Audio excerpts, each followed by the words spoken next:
Chapter 593.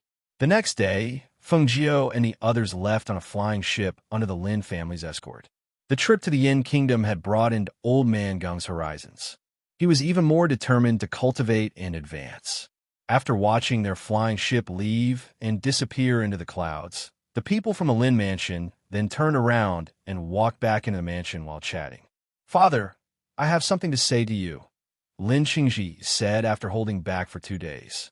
When he saw Feng Jiao and the others leave, he could no longer hold it in. Lin Buoheng glanced back at him and motioned, "Come to the study."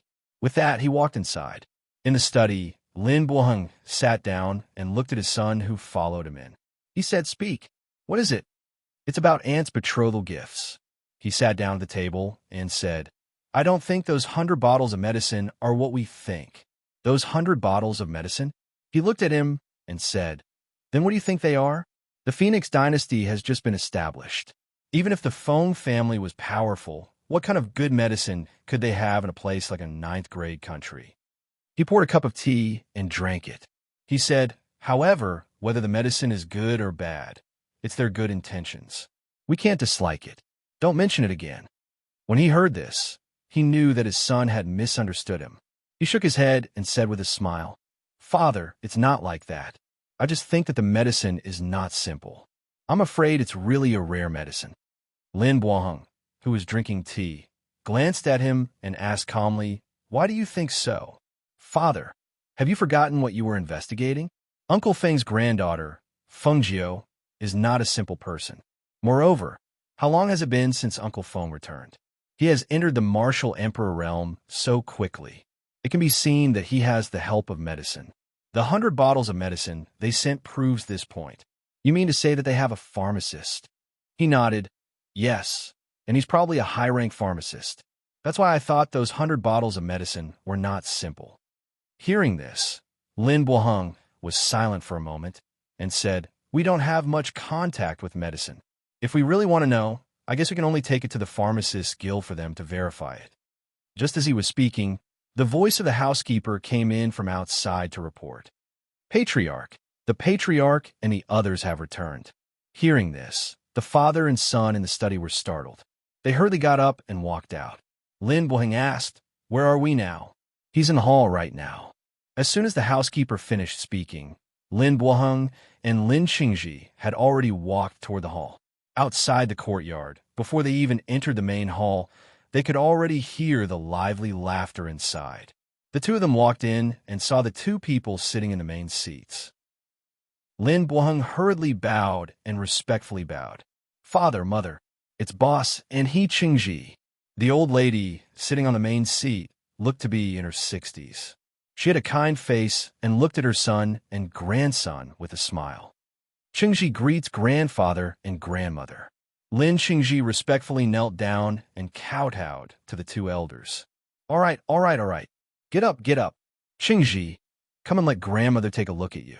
Have you not been cultivating recently? Why hasn't his cultivation improved?" Chapter 594. For us cultivators, cultivation is the most important thing. The stronger you are, the longer your lifespan. You can't be lazy. You must cultivate diligently, understand? All right, don't talk about this the moment you come back." The esteemed elder next to him said in a bad mood. He laughed and said to his eldest grandson, "Cultivate slowly. There's no need to rush. Let's not talk about this today." As soon as his voice fell, he looked at his son and asked, "When we entered the city, we heard that the betrothal gifts were being sent in a grand manner. Where are they? Are they still in the residence?" Lin Buoheng heard his father's question and quickly replied, "They already went back. They just left not long ago." As he spoke, he handed over the list of betrothal gifts. "This is the list of betrothal gifts. I hope father and mother can take a look." The esteemed elder took the list and looked through it. When he saw the last 100 bottles of rare quality medicine, he stroked his beard. "Have you seen these 100 bottles of medicine? Rare quality? Their small country can only be considered a ninth-grade country. Where would they get rare quality medicine? It had to be known that it was difficult for a family like theirs to find even a few bottles. How could they give out 100 bottles in one go? Ordinary medicine? Of course, if it was just ordinary medicine, they wouldn't have sent it as betrothal gifts. I only accepted it. As for the 100 bottles on the list, I haven't opened them yet. Then send them to the pharmacist for verification. Sushi smiled and walked in. She walked to her mother's side and intimately held her hand. Father, Mother, you're finally back. Sushi girl, you still dare to say that? The esteemed elder glared at her. What did you do? How could you send people to kidnap Sanyuan? This matter is truly absurd. Enough, what did you say she did? The old madam was unhappy and glared at the esteemed elder. She patted Sushi's hand and smiled. Don't listen to your father. That old thing is very old-fashioned. You did well. You should do this. Hearing this, the elders and their sons all lowered their heads or looked away. Some of them couldn't help but smile. The esteemed elder blew his beard and glared. His mouth moved, but he didn't say anything. He only snorted and looked away. Little sister, you only saw father and mother. Why didn't you see me, your third brother? The middle-aged man sitting on the side joked. Third brother heard that you were getting married and had your sister-in-law prepare a gift for you. Don't you have anything to say? Hearing this, she smiled and said, Third brother, when I heard that you all came back together, I went to the kitchen and asked them to make your favorite dishes. Otherwise, I wouldn't have waited until now to come. Sanyuan. When? Of. Little girl Sushi, let's go. Accompany mother to your courtyard. Let them have a good talk here. The old madam gestured and helped her stand up. After she said goodbye to everyone. She left with her mother. After they left, everyone stopped chatting and joking. The old man said, Boss, get someone to bring the box with 100 bottles of medicine. Chapter 595. Open it. The old man gestured. Everyone saw that after Lin Buoheng opened the seal, there were 50 jammed bottles in the upper layer of the box. Those bottles were even exquisite, as if every single one of them was meticulously made. The old man went forward and picked up a bottle to take a look. His sharp eyes saw that at the bottom of the bottle, there was a special pattern engraved. He couldn't help but be startled. He waved his hand and said, Lao, look at the pattern on this bottle. Doesn't it look familiar? Hearing this, Lin Lauer went forward and took a look. Other than seeing that the bottle was exquisite, he also felt that the pattern at the bottom of the bottle was somewhat familiar. He couldn't help but frown and think for a while. It had seemed like I've seen it somewhere before. As he said that, a thought suddenly flashed through his mind. He slapped his thigh. That's right. He hurriedly took out a drawing. On it was an exquisite bottle, and at the bottom of the bottle was a pattern. Comparing the two, the father and son both trembled. Their eyes were filled with disbelief. Seeing their reaction, the people around them were puzzled. They asked, What's familiar? Have you seen this bottle before? However, the father and son didn't say anything. They picked up a few more bottles and looked at them. When they saw the same pattern at the bottom of the bottle, they couldn't help but be stunned. They said in disbelief, This isn't a dream, right? Big brother, is this box of medicine really sent by the people of the Phoenix dynasty? Lin Lauer suppressed the shock in his heart and couldn't help but ask, Yes, what's going on? Is there a problem with this medicine? Looking at the two's expressions, why were they so strange? Lin Lauer swallowed his saliva and tried to use a calm voice to ask, Big brother, elders, have you heard of a pharmacist called the Ghost Doctor? One of the elders said, We have heard of him. It's said that the medicine this person refines is extremely precious. It's a priceless item in every big country. This person is rumored to be a legend. He's more than a legend. There are very few medicines that he can concoct, but every bottle is extremely precious. There are many old monsters who are stuck in their cultivation, but as long as they use one of his advanced medicines, they will be able to break through their bottlenecks and successfully advance. Every bottle of his medicine is priceless. Even if someone offers an astronomical price, they might not be able to buy it, he said excitedly. Looking at everyone's expressions, he only felt that he was unable to calm down. At this moment, even the patriarch was so excited that his body was trembling slightly. His face was flushed red, and his eyes shone with excitement. This time, we saw a bottle of the Ghost Doctor's advancement medicine being auctioned off at the black markets auction. We want to take a look, and all the old monsters from the various clans and powers were mobilized to fight over that bottle of advancement medicine. The final price of that bottle of advancement medicine was shockingly high. Lin Lao continued. Father wanted to bid for it, but the price was too high and he couldn't get it. But later on, I found a way to get the ghost doctor's special pattern. Look, it's this. It wasn't easy for me to get it. Everyone was stunned and couldn't react for a moment. And then, what does this have to do with these medicines? Only Lin Buoheng and Lin Qingji, father and son, were shocked. They suddenly took a big step forward, picked up the bottle of medicine, and compared it to the pattern on the drawing. With this comparison, the pattern was exactly the same. Looking at it, the two of them were shocked, and their eyes widened in disbelief. Chapter 596. What? The elders and the others gathered around when they heard this. However, before they could get close, they were stopped by the old master. Everyone stand still. Once the old master's voice rang out, everyone instantly stopped. Their bodies stiffened as they looked at the old master, then at the bottle in his hand, then at the blueprint in Elder Lin's hand. They wanted to say something, but under the old master's gaze, no one opened the bottle and no one moved. The entire hall instantly quieted down. What kind of mess is this? What if the medicine spills on the floor? The old master said exasperatedly. Glaring at everyone, he said, "Everyone, return to your seats." Yes, everyone's faces flushed. Realizing that they had lost their composure, they lowered their heads in embarrassment.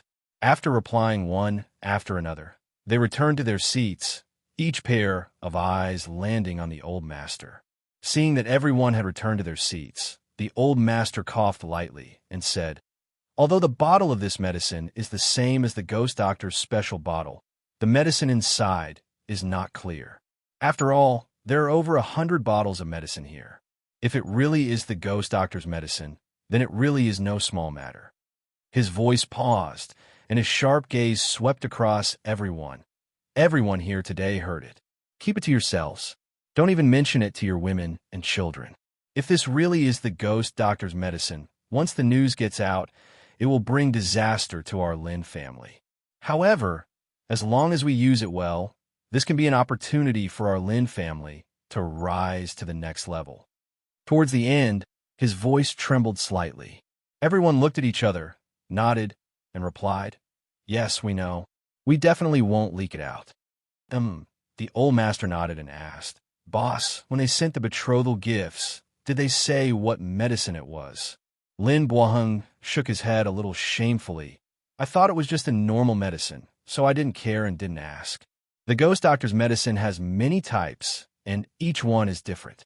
Big brother, are these two levels the same? Have you opened them to take a look?" Lin Lao said, his gaze landing on Lin Buoheng. "Then open the lower layer." "Seriously, you didn't even ask about the betrothal gift." The old man glared at him and motioned for him to open the upper layer. Lin Buoheng did as he was told. When he opened the top layer and revealed the bottom layer, he saw a piece of paper inside. He picked it up and looked at it, then excitedly handed it to the old man. "Father, look, it's all written here." The old man took it and looked at it. His hands trembled slightly, and his face turned red with excitement. Good, good, good. This is great. This is great. Ha ha. Old master, what does it say?" An elder asked. "It's written here that there are 50 bottles of advancement potions in this box. In addition, there are 10 bottles each for external and internal injuries, as well as antidotes. There are a total of 100 bottles of potions, all of which are made by the ghost doctor." The old man said excitedly, his face full of disbelief. "How do they get so many potions? Just these 100 bottles of medicine alone are incomparable to the 100 boxes of betrothal gifts. This is too extravagant. My Lin family is blessed." Ha ha! Seeing his grandfather's happy and excited expression, and then seeing the elders, his father, and his uncles talking excitedly, Lin Qingji thought for a moment, looked at everyone, and said a little rudely, "That, grandfather, these are the betrothal gifts for Aunt." Chapter 597. Everyone looked at each other in dismay. It was as if they were suddenly holding their breaths. They looked back and forth. Finally, everyone smiled awkwardly and looked at the old man. That's right. This is the betrothal gift for Su Shi. Old master, what do you think? If Cheng Ji didn't mention it, I would have thought that it belonged to our Lin family. Although it does belong to our Lin family, it still belongs to Su Shi. But is it for our Lin family? Or is it for Su Shi? What for the Lin family? What for Su Shi? It's such a mess. This old man is confused. The old man glared at the clan elder and coughed. This betrothal gift has been given to the bride's family since ancient times. As parents and elders, we won't accept it if the family is rich. When the time comes, we'll let the daughter marry off and bring it back. It's also giving her face. If we meet someone who isn't rich, it's also appropriate to accept some. His voice paused for a moment before he continued. However, we originally said that this 3 yuan betrothal gift would be given to Su Shi untouched, but from the looks of it, this medicine is not ordinary. We still have to discuss it with Su Shi. Since they were able to send these betrothal gifts, they naturally wouldn't want to take them back. However, everyone should know that this is the ghost doctor's medicine. A single bottle is priceless. If our Lin family accepts this box of betrothal gifts, then we will have to give Su Shi an additional dowry. Hearing his words, everyone nodded and felt that it made sense. Let's do as the old man says. We still have to talk to Su Shi about this. If our Lin family accepts this box of betrothal gifts, then we naturally have to give her an additional dowry. Lin Buoheng thought for a while and said, "Let me talk to Su Shi about this." On the side, Lin Bo thought for a while and asked, "Father, should we take this medicine to the medical guild to test it?" Hearing this, everyone looked at the old man. The old man was angered by everyone's gaze and said unhappily, "Are you afraid that no one knows that we have 100 bottles of medicine? You still want to take it to the medical guild to test it? The pattern on the bottle is obvious. Could it be that there's something wrong with it?" After being scolded, Lin Lauer smiled embarrassedly and lowered his head in embarrassment. "Boss, keep these 100 bottles of medicine yourself. Wait for a while before dealing with them. Every bottle is extremely precious. We must not waste them," the old man instructed. "Yes," Lin Buoheng replied solemnly and put the box into his space. Lin Qingji saw that the old man was deep in thought with his hands behind his back, so he asked, "Grandfather, is there anything wrong? I was just thinking this Phoenix dynasty is just a small 9th grade country. How could they have gotten 100 bottles of this ghost doctor's medicine?" "Well, I heard you talking about that girl called Fengjiu, her appearance." The old man paused and didn't say anything else. Once Lin Lao was reminded, something seemed to flash across his mind. He was immediately shocked. Could he be the ghost doctor? When these words were said, the hall fell silent. Lin Buoheng said with some astonishment, "Ghost doctor? How could this be?" Although that phone girl liked to dress up as a man in red, she was only 15 or 16 years old. How could she possibly concoct such a high-grade advancement medicine? That's impossible. Chapter 598. Everyone in the hall widened their eyes in shock. If this was true, then wouldn't they become in-laws with the ghost doctor? Thinking of this, each and every one of them was so excited that their faces flushed red. Their excited emotions were like rolling waves that slapped their hearts, stirring up thousands of waves. Lin Qingji was also startled. After a while, he asked, "Grandfather, father, do you think we should call all the younger generation of the clan back from the academy?" Hearing this, everyone was startled. After thinking for a while, they understood the meaning behind his words. They all slapped their thighs and cheered. Call them back, call them back." An elder couldn't help but laugh. Su Shi is getting married. How can these younger generation not come back? Yes, they have to come back. There's still time now. Later, send out the message and have them all rush back to attend Su Shi's wedding. That's right. How can we not have them come back for such a joyous occasion? No. There are many disciples in the clan. If they all come back, there will be too many people. Just have the direct descendants who are 16 years old and above come back. Amen. The men and women don't need to come back. Lin Buoheng was stunned when he saw how excited the elders were. When he saw that the old man was smiling but didn't say anything, he couldn't help but glance at his son with a strange expression and let out a dry cough. This, I think, let the clan's disciples take this opportunity to visit the Phoenix dynasty and get closer to the phone girl. However, I don't recommend having other thoughts. Speaking of this, Lin Boheng brought out the aura of the head of the clan and said, "Firstly, the phone girl is the princess of the Phoenix dynasty. Secondly, let's not talk about whether she is the ghost doctor. Just based on her way of doing things and her aura, not to mention the younger generation, even our generation is inferior to her. Thirdly, father and second brother, you don't know, but the elders do. The black-robed man who came with her last time is the master of the Yama Palace, the Yama Lord. His relationship with the phone girl is not ordinary. Letting our clan's disciples get close to her will only backfire." Hearing this, everyone gradually calmed down. After analyzing the pros and cons, they looked at each other in unison and nodded. Then when it's time to send off the bride, let the young disciples of the clan go with them. Let them see the world and don't think too much about it. Also, regarding our guesses, it's enough for you to keep them to yourselves. You absolutely cannot speak of it. The old master spoke and gave everyone a warning look. After everyone respectfully answered yes, the old master gestured and said, "All right, go do what you need to do. Disperse." "Yes, we'll take our leave first." Everyone bowed before dispersing. "Qingji," Lin Boheng called out to his son. "Father." He turned around and looked at him and the old man sitting at the head of the table. "You're the next candidate for the head of the family. You have to think twice before you speak. You're the eldest grandson of the eldest son. Every word you say represents the Lin family. You can't make any mistakes," Lin Boheng warned in a deep voice. Chapter 599. He waved his hand. "And you may leave." After dismissing everyone, he chatted with the old man for a while before leaving together. 2 days later, Feng Jiao and the others returned to the Phoenix dynasty. After handing over the matters, she returned to the Feng Manor to cultivate in seclusion.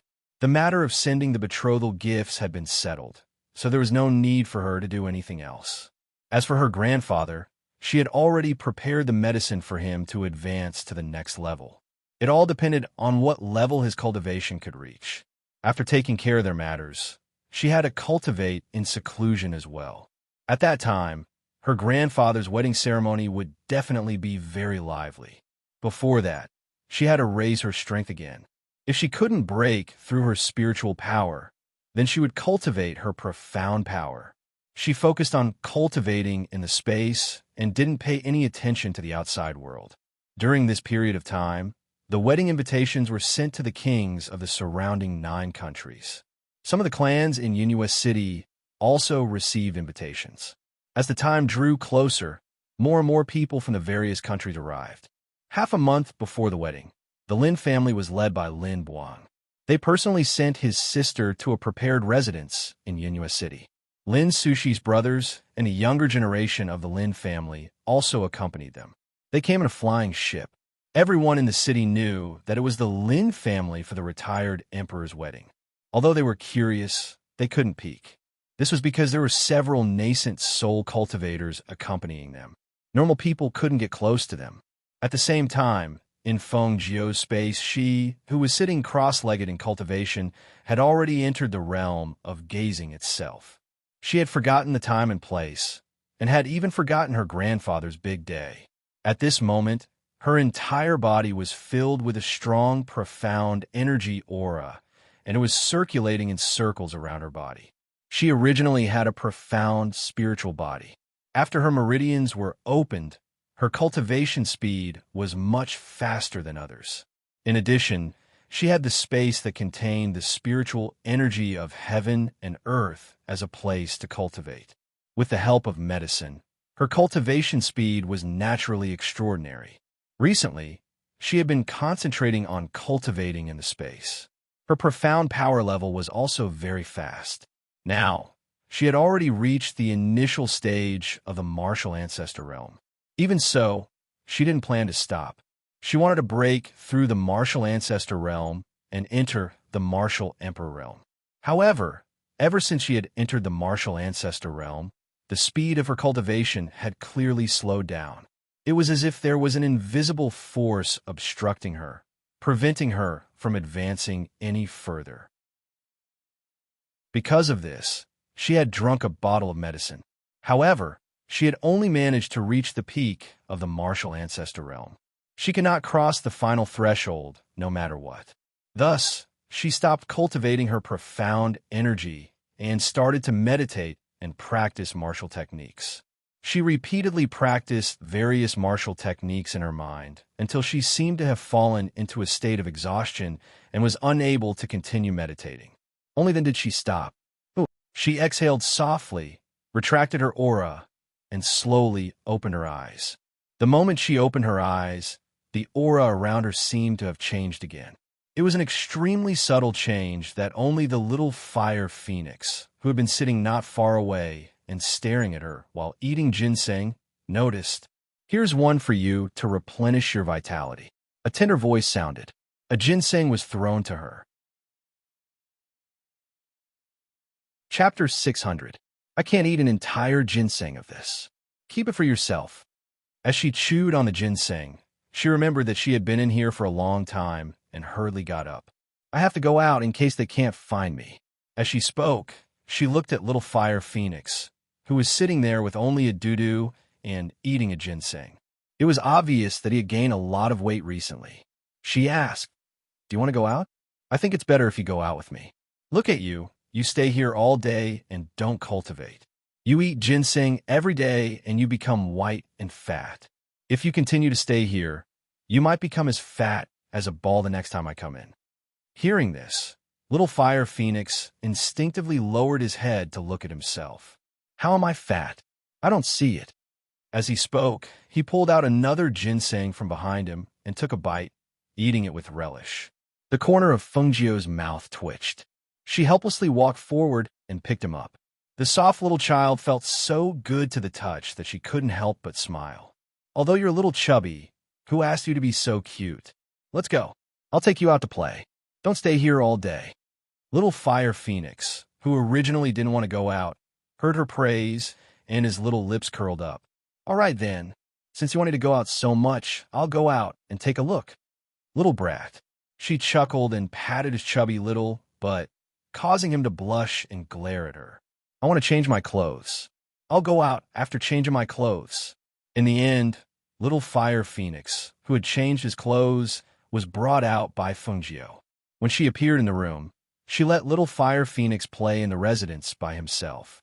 She had Lung Shuang prepare hot water for her to take a bath as she asked about what had happened recently. The people from the Lin family have arrived in Yinhua City. The young disciples of the Lin family came to visit 2 days ago, but they were not allowed to enter. Luo Yu sent them away, telling them that Master is cultivating and will not be receiving guests. The monarchs of the various small countries have also arrived one after another. There are also some members of the royal family accompanying them. They have all been arranged to stay in the palace. The Phoenix Guards have sorted out the information of the various monarchs and the members of the royal family. Once Master comes out of seclusion, you can check it. She took a hot bath and listened to Lung Shuang's report. She got up and wiped the water off her body before putting on her clothes. She went to the dressing table and sat down. Lung Shuang came forward to dry her hair. "Prepare some food for me and get them to bring the information over. Make some preparations and follow me into the palace later," she ordered, indicating for her to make the preparations. "Yes, sir," Lung Shuang replied and walked out. After drying her hair, she tidied it up a little. She took out a silver ribbon and tied up a small strand of her hair. The rest of her hair fell naturally behind her back. It was simple and imposing, but it did not lose its elegance and elegance. She went to the wardrobe and chose a white dress with silver cloud patterns embroidered on the collar, sleeves, and hem. After tidying it up, she walked out of the room. The maidservants had already laid out the food on the table. The chubby little Fire Phoenix was already sitting there and secretly drinking wine. Looking at little Fire Phoenix's flushed face, she was slightly stunned. "You're secretly drinking wine?" "No." The moment the little fellow saw her, he immediately denied it. However, The fragrance of wine all over his body and his flushed little face couldn't lie.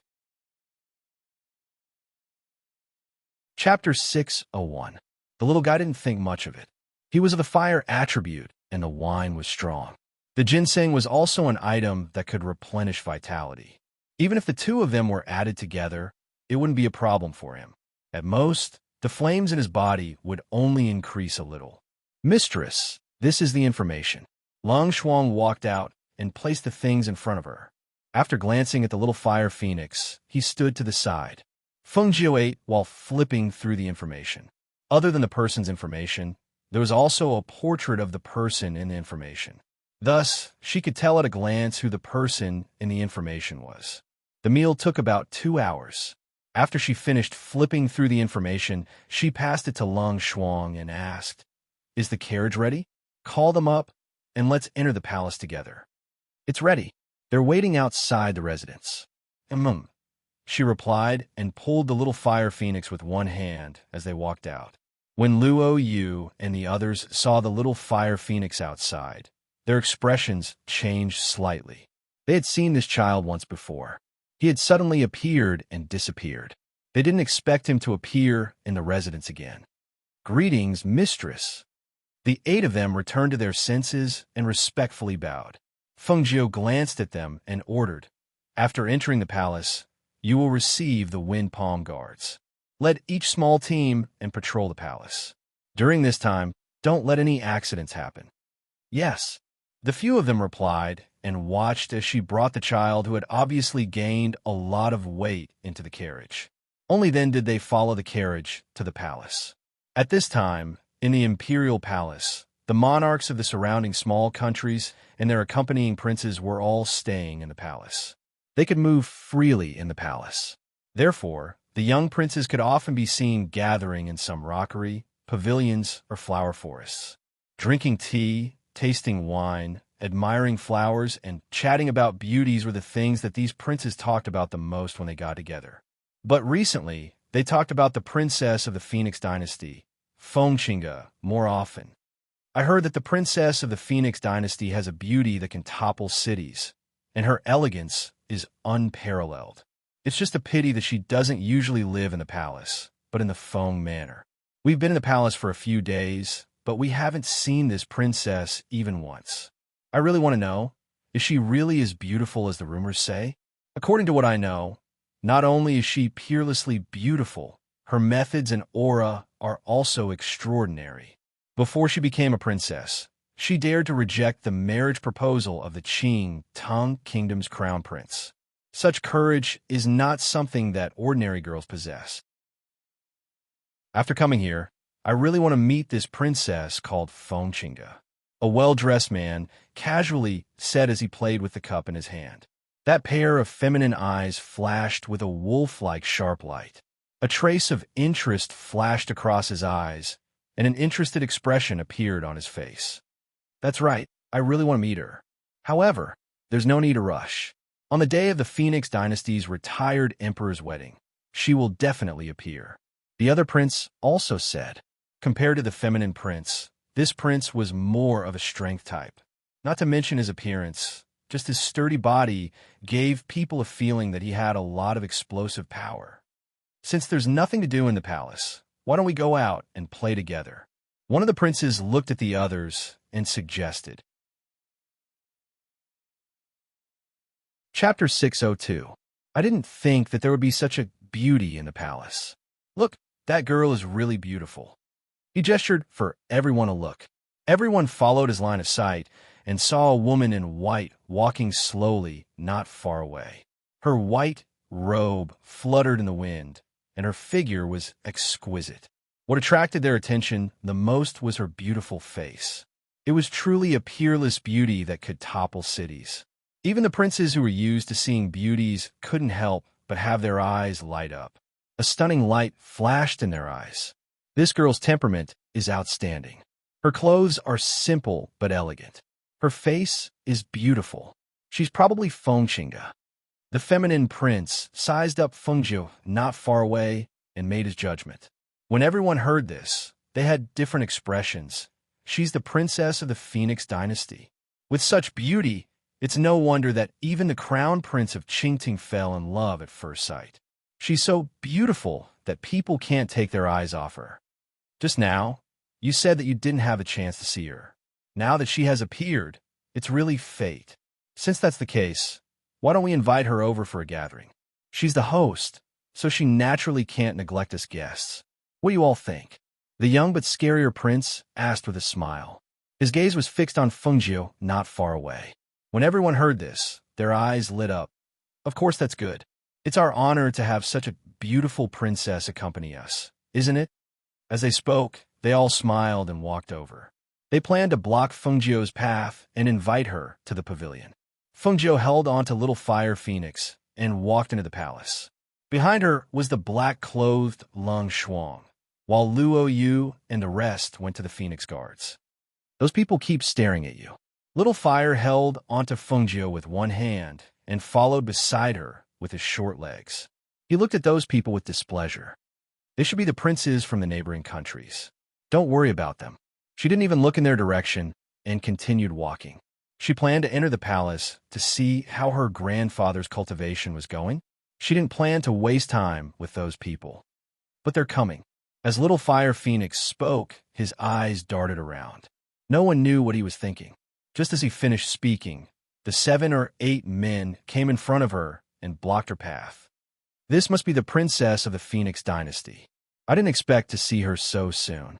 It's a pleasant surprise, a prince said with a smile. His eyes wandered over the beautiful Fengjiu, and he did not even let Lung Shuang, who was standing behind her, off the hook. I've heard that the princess of the Phoenix dynasty is devastatingly beautiful. Now that I've met her, I know that seeing is believing. Your Highness, the few of us are drinking wine and admiring the flowers over there. I wonder if the princess would be willing to do us the honor? Another prince said as he looked at Fengjiu aggressively. Lung Shuang, who was following behind Fengjiu, had a cold expression, especially when she saw them looking at her master with such disgusting eyes. Her murderous aura shot out. However, her master didn't say anything, so she couldn't be impudent. She could only suppress the urge to kill. Chapter 603. She lowered her eyes slightly and looked coldly at the hand in front of her. When she raised her eyes again, there was a smile in her eyes. Her eyes curved into crescents as she revealed a harmless smile. Her gaze swept past the sturdy man in front of her and looked at the people beside him. She smiled and said, "Princes, do you really want to have a gathering with me?" When everyone saw her revealing a woman's gentleness, they all laughed in their hearts. She was only a 15 or 16-year-old girl. With so many of them blocking her way, how could she leave calmly?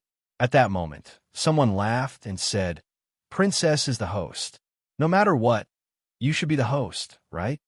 That's right. We met Princess here and wanted to invite Princess to admire the flowers and wine in the pavilion. We hope Princess won't decline. If Princess doesn't like wine tasting, you can accompany us to walk around the palace. As long as Princess keeps us company, we will also like it. Another prince said as he stared at her with a burning gaze, looking at those wolf-like gazes landing on her, as if she was a harmless lamb waiting to be slaughtered. The smile on Feng Mao's face deepened. She glanced at these people, then her eyes turned and she shook her head. What fun is there in drinking wine and admiring flowers? I don't like that. Oh, then what is Princess like? That feminine prince asked as he stared at her with a sharp gaze. He felt that this princess of the Phoenix dynasty was nothing more than this. She glanced at that person and said with a smile on her face, "When I'm free, I prefer to exchange pointers with others." Hearing this, everyone had different expressions. They didn't speak for a while and just stared at her. If princes are interested, I'm very willing to exchange pointers with you. I just don't know if you have the guts. She raised her eyebrows slightly as she looked at them. Didn't they want her to accompany them? She could accept it, but did they have the guts? When everyone heard her words, the first thought that came to their minds was that the princess of the Phoenix dynasty was said to have extraordinary skills. With this question in mind, they sized her up with their gazes. No matter how they looked, They couldn't imagine what was so scary about this delicate girl. In addition, after being provoked by her words, the proud and arrogant princes were naturally unwilling to say that they didn't have the guts, so they all agreed. Why wouldn't I? We are more than happy to have the princess spar with us. That's right. I've long heard that the princess's skills are extraordinary. This emperor also wants to experience it. Ha ha. I've long wanted to meet Her Highness. Naturally, I wouldn't miss this opportunity. The 7 princes laughed arrogantly, not thinking that this woman's strength was above theirs. One must know that they were able to follow their father here, so they must be the most outstanding among the princes. How could they be afraid of a mere woman? Since she said she wanted to spar, then they could take advantage of this opportunity to dampen the prestige of the Phoenix dynasty. In a fight between men and women, if there was any contact that shouldn't be there, it could only be attributed as unintentional. How could they let go of such an opportunity?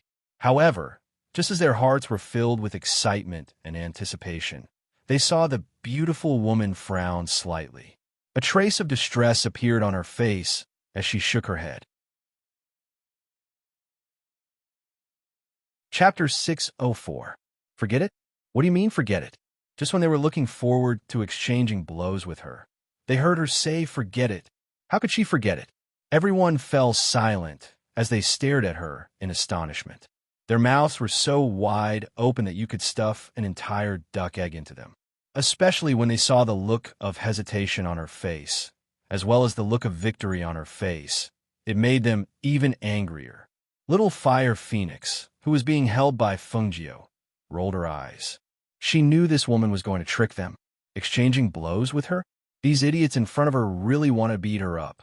Princess, do you think you're inferior to us, so you dare to do it? That's right. Princess, you're looking down on us too much. Do you think we'll complain to our imperial father if we lose to the princess? Exchanging blows will not harm anyone's life, so it won't affect the diplomatic relations between the two countries. Princess, you can rest assured. That's right. Moreover, how did the princess know we'd lose? Exchanging blows with each other. Maybe we accidentally hurt the princess? Seeing everyone talking, the feminine prince didn't say anything. He only stared at Fengjiu for a long time before saying, if your highness really has some misgivings, why don't we sign a spar guarantee?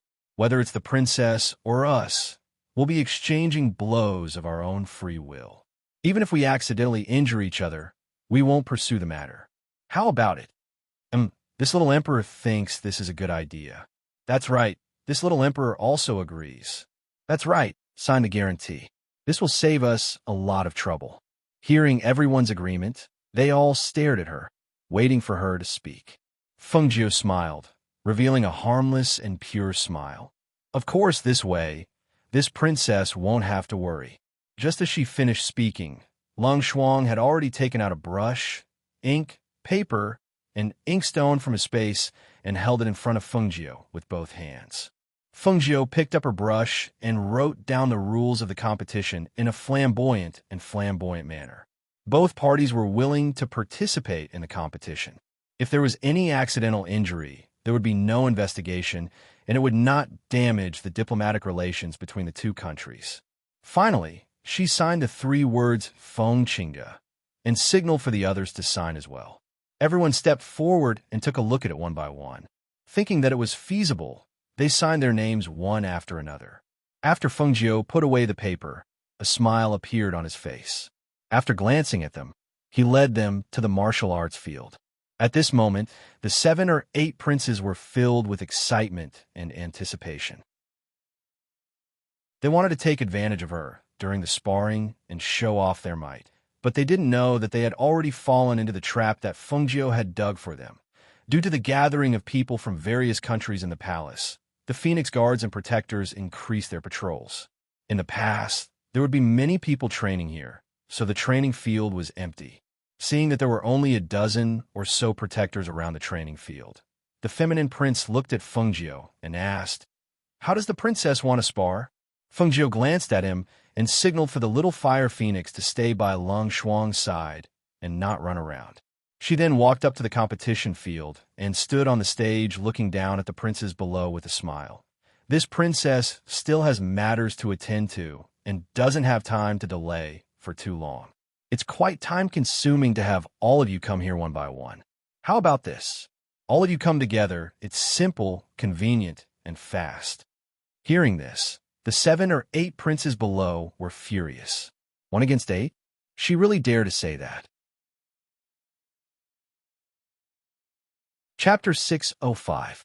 Seeing this, Fengjiu smiled and said, "That's fine too. If you want to stop the spar, you only need to admit defeat." Admit defeat? Hee hee. Princess really knows how to joke. That prince sneered and cupped his hands in greeting. Please. As soon as his voice fell, he did not show the courtesy of gentlemen and directly attacked Fengjiu. Fengjiu's lips curled slightly. The opponent's attack was too slow in her eyes and was full of openings. If she did not want to take advantage of this opportunity to take care of them, she really would not have bothered to make a move herself. The palm wind in front of her eyes was aimed at her. She moved her feet slightly and dodged to the side. Her hands did not move, and she only raised her leg to attack. She quickly kicked towards the back of the other party's knee. That prince who was unsteady sucked in a breath of air in pain. His knee could not withstand the force, and his entire body was thrown forward, almost falling to the ground in a sorry state. He turned around and saw that she did not even move her hands and only used her leg. He could not help but be furious and feel humiliated. He angrily asked, "Why didn't you make a move?" Fengjiu blinked.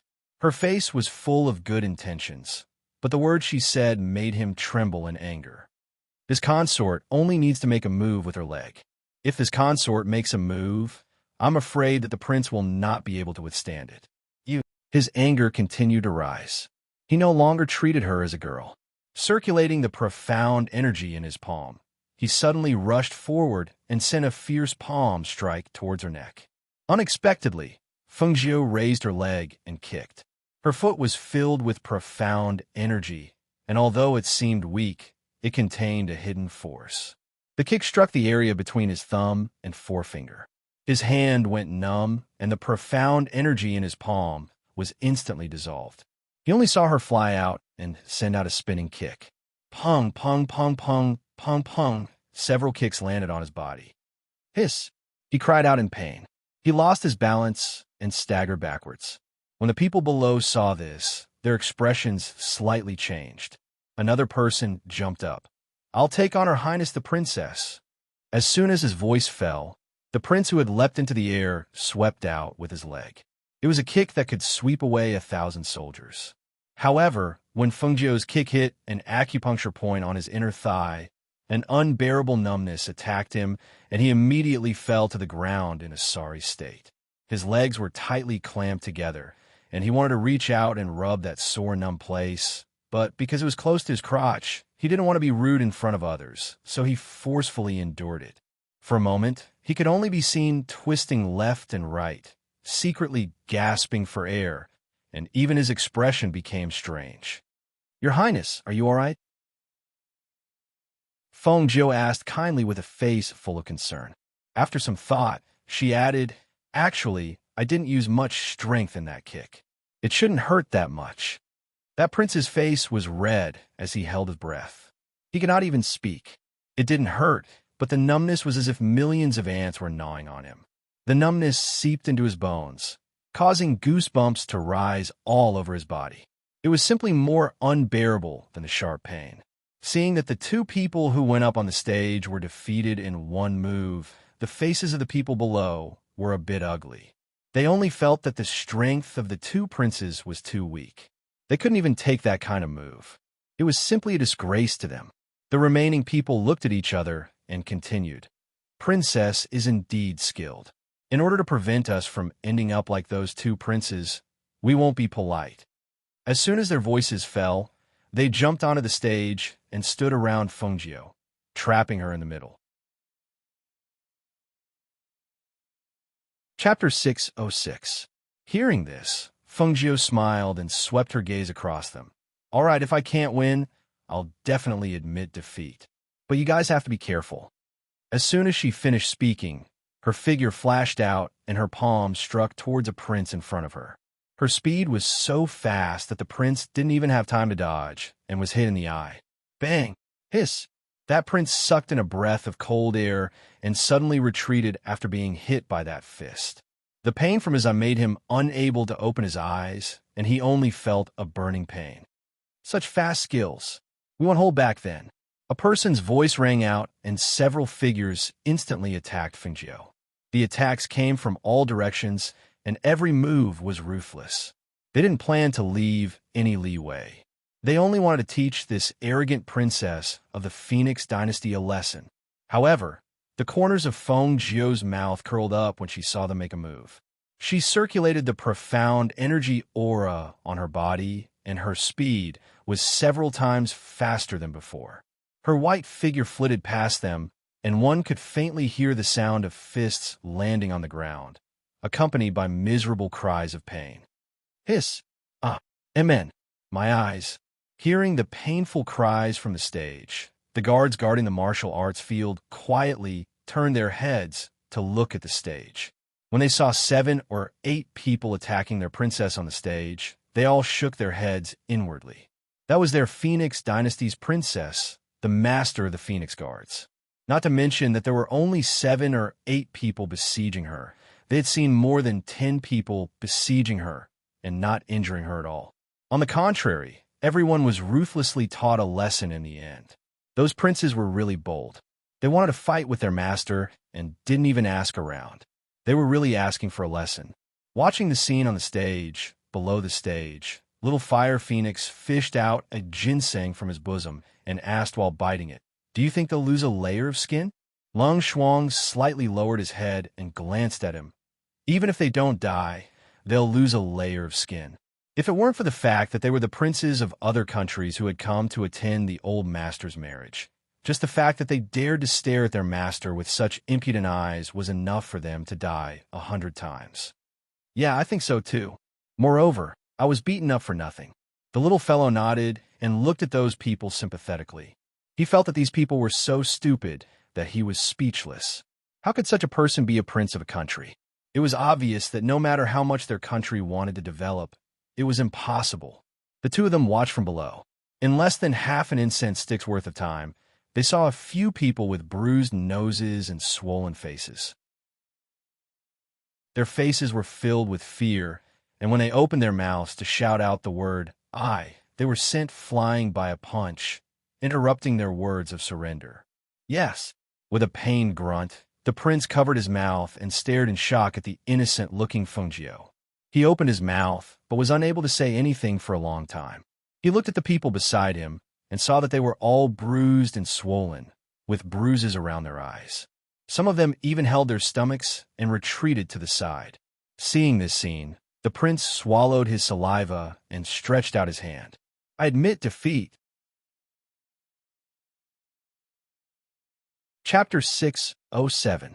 The few of them immediately pounced forward after circulating their profound energy, wanting to grab hold of her legs and body, trapping her before teaching her a good lesson. Even the feminine prince and the burly prince no longer cared about their faces. Because they had been beaten up by Fengjiu until their heads were swollen like pigs, their hearts were filled with shame and anger. They only wanted to teach her a lesson, so they pounced forward as well. When Fengjiu saw this scene, she stared blankly for a moment before breaking into laughter. "Princes, if you don't want to spar, you can just admit defeat. Why are you acting like fools? This is too disrespectful." Who knew that it would have been better if she had not said this? Once she said this, their faces turned ugly and their faces turned black. Admit defeat? They don't want to admit defeat? She had clearly not even given them the chance to admit defeat. Didn't they see that the prince who had admitted defeat was beaten every time he tried to speak? He had even been kicked off the stage. They were princes of a country after all. How could they really lose face like this? Furthermore, they did not believe that so many of them would not be able to defeat her alone. At this moment, they no longer thought that their foolishness was even more shameful than admitting defeat. Seeing this, Fengjiu did not want to play with them any longer. Furthermore, when she saw their bruised and swollen faces, her anger dissipated. After all, They were here to attend her grandfather's wedding, so she naturally could not go overboard. Hence, when she saw them pouncing over, she immediately kicked them off the stage. Some of them were kicked on the shoulders and rolled off the stage. Some of them were unlucky and were kicked on the face. There were also some who were kicked in the stomach and were sent flying. One by one, they rolled off the stage as groans of pain rang out. The princes who were originally dressed in bright and splendid clothes were now in a sorry state. Their faces were bruised and swollen, looking extremely comical. They crawled up from the ground. Their previous drive had been completely thwarted, and there was even a faint trace of reverence that came from their fists. Although they were a little arrogant, they knew in their hearts that Feng Qinga was able to fight against 8 people by herself because of her excellent skills and cultivation. It was only at this moment that they understood why she dared to refuse the marriage proposal from Qing Tung's crown prince. Why she dared to oppose Murong Bo when she was the only one left supporting the Feng manor. In addition to her skills and cultivation, she was also much more cunning than them. She caught them looking down on her and dug a hole to teach them a lesson. To put it nicely, this was a spar, but to put it bluntly, it was the price for their impudence. They were rushing forward to let her beat them up for nothing. Thinking of the guarantee that they had signed earlier, each of them felt so sullen that they were about to burst into flames. She had been scheming against them for a long time, and they had been so proud of themselves, looking forward to taking advantage of her during the sparring session. Who knew that before he could take advantage of her, he would be severely taught a lesson. Everyone, this competition is over. This consort won't be playing with you anymore. If you still don't have enough fun, feel free to continue here. This consort will be leaving first. Chapter 608. Fengjiu, who had left, had planned to see her father first. However, she heard from the Feng Wei that her father was chatting with the kings of other countries, so she went to find her grandfather first. However, she did not find him in his palace. After asking around, she found out that he had gone to a bamboo forest in the palace. Take little fire to Lung Hua and then walk around. She instructed, indicating for Lung Shuang to take little fire to Lung Hua's side. Yes, Lung Shuang replied, looking at little fire phoenix. The little guy glanced at Fengjiu and left with Lung Shuang without saying anything. It was Fengjiu's first time in the bamboo forest in the palace. Because she did not live in the palace often, she had only heard of this place. Today was the first time she had stepped into this place. After walking for a while, she saw the green bamboo in front of her eyes. When the faint bamboo fragrance filled the air with the breeze, her entire state of mind also calmed down. She walked slowly. Perhaps it was because her state of mind was calm, but at this moment, she actually thought of Xianyuan Mose, who had been away for more than 2 months. After so long, he should have returned to the empire, right? The 1,000-year-old cold poison in his body had not been cured yet. Those suppressing pills would not last long. After returning, would there really be an alchemist who could refine an antidote for him? She thought of the bottle of his blood in her space. After her grandfather's wedding, she would take some time to study it. She did not believe that with her talent in medicine and poison, she would not be able to cure the 1,000-year-old cold poison. When she arrived inside, she saw an old man dressed in gray sitting cross-legged on a large rock in the forest. His eyes were closed as he cultivated. Perhaps it was because he had advanced to the martial emperor realm. His originally silver-white hair had gradually turned gray. His face did not look as old as before. Instead, he looked 10 years younger than before. In the end, he still did not break through to the martial venerable realm. Well, to become a martial honor in such a short period of time, even with the help of medicine, was not an easy task. Unfortunately, she was still lacking in the field of alchemy. Even though she wanted to refine the rejuvenation pill, she still needed to deepen her understanding of alchemy. Perhaps, sensing her arrival, the old man slowly opened his eyes. When his gaze fell on Fengjiu, his eyes were filled with love. "Little Feng, why are you just standing there quietly?" Fengjiu smiled and walked forward. "I want to see when Grandpa will notice me." Grandpa will know once you enter the bamboo forest." He smiled and gestured for her to sit on the big rock. He asked, I heard from the Phoenix Guards that you were cultivating in seclusion. What did you come out? As he spoke, his gaze swept over her body. When he saw that she had already entered the martial arts grandmaster realm, he could not help but be slightly surprised.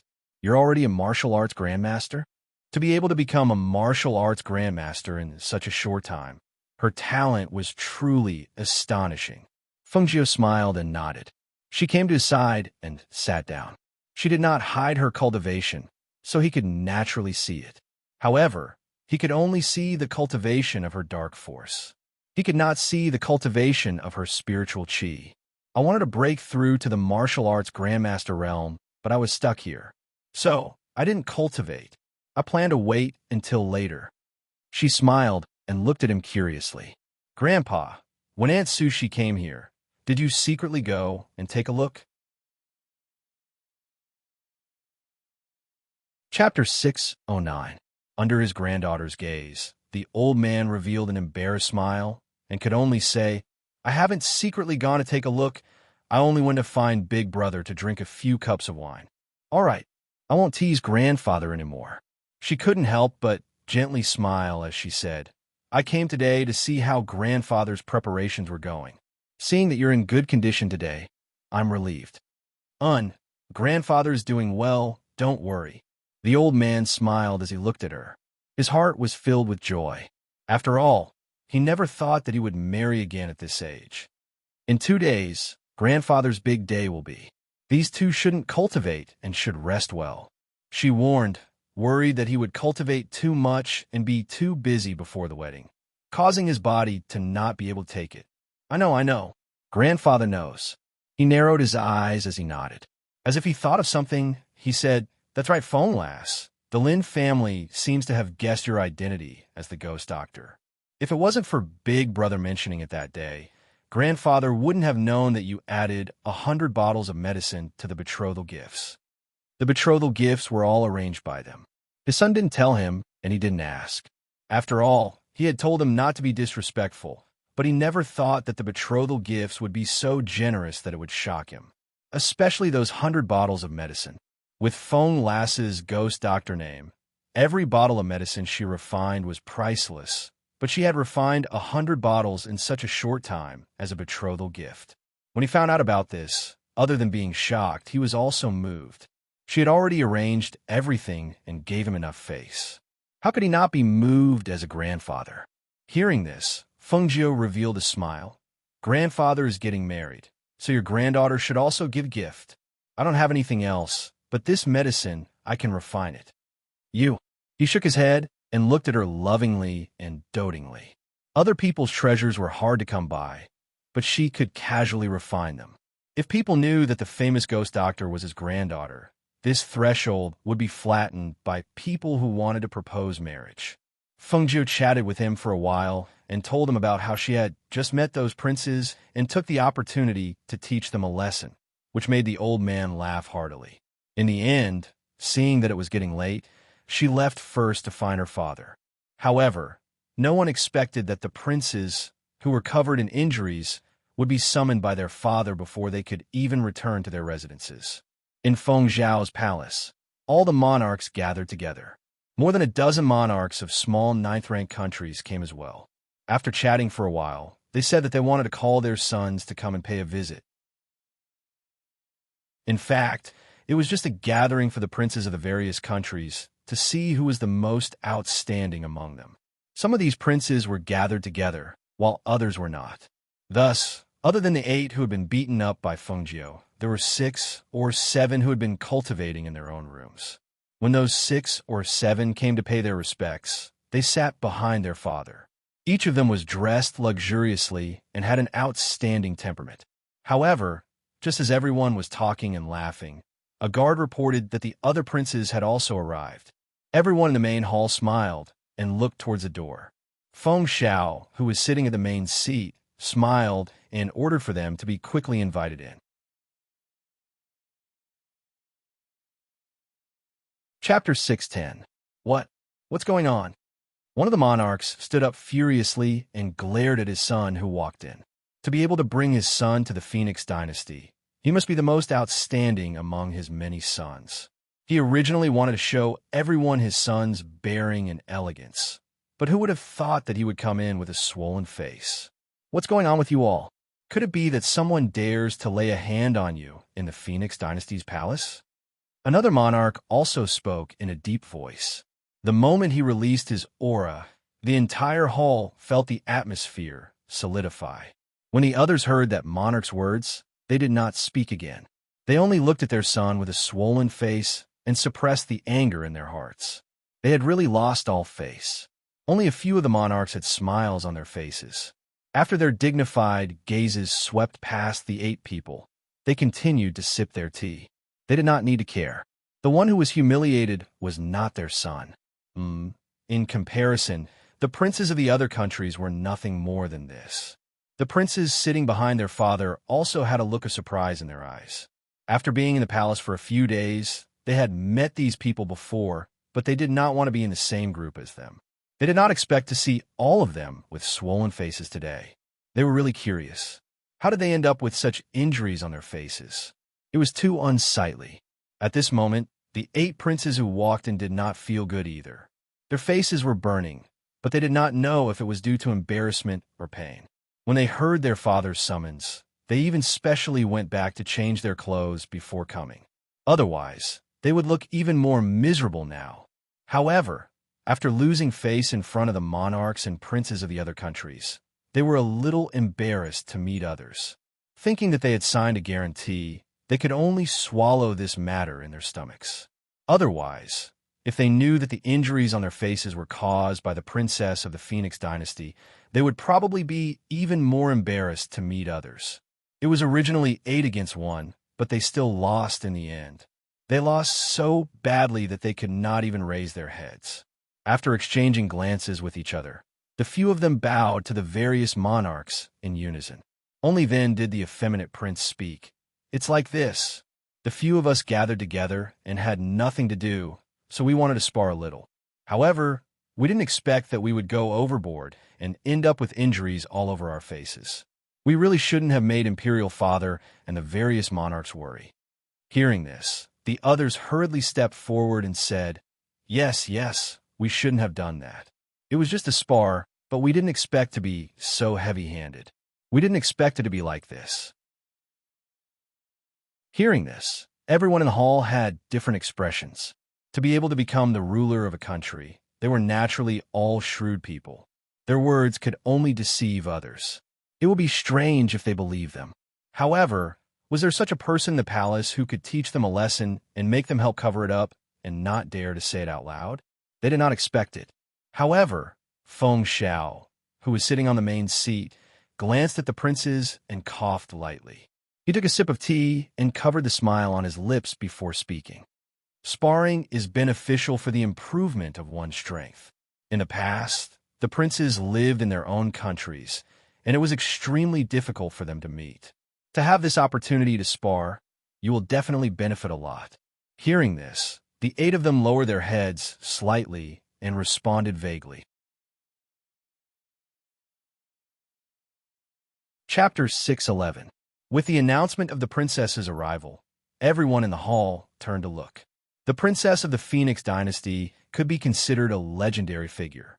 First, her identity was stolen and she was disfigured. Then, she returned to take back her identity and took over the Phoenix token. Then, she broke off the engagement with Morong Yixian. When the Feng Manor was in trouble, she supported the Feng Manor by herself, and no one dared to offend her. She was fancied by the crown prince of Qing Tong, yet she dared to refuse the marriage and forced a marriage in front of the Feng Manor. The moment she acted, Qing Tong's guards were utterly defeated. In an instant, she took the lives of the generals and dared to let the blood of the invaders splash in front of the Feng Manor. She pulled down the previous ruler, Morong Bo, personally pushed her father onto the throne, changed the dynasty's name to the Phoenix dynasty, and personally went to a third-tier country's Lin family to send the betrothal gifts to her grandfather. All of these were not things that normal women could compare to. They were curious about the princess of the Phoenix dynasty. Rather than saying that they were here to attend the wedding of the retired emperor, it was better to say that they were here to meet the princess of the Phoenix dynasty. They brought their most outstanding sons here for a reason. They wanted to see the princess of the Phoenix dynasty and get a feel of her. Then they would see if they could talk about the marriage. The Phoenix dynasty was rising. If this princess was as outstanding as the rumors said, they naturally hoped that they could get this outstanding woman for their son. As for whether it would succeed or not, they were not worried. The matters of the young people were left to their own devices. Trying was still necessary. Even if the chances were slim, what if it really did succeed? Different from their father emperor, the princes that had been taught a lesson by Fengjiu instinctively stood to the side when they heard the princess's arrival. They felt that they were still a bit conspicuous standing there, so they all went to sit behind their father emperor. The other princes noticed their strange actions and were slightly surprised. Their thoughts turned, and they looked at the entrance of the hall. They saw a white-clothed woman slowly walk in. She did not have anyone accompanying her, but she was neither haughty nor servile. Her steps were light and calm as she walked in. The moment they saw the woman, the eyes of the young princes lit up.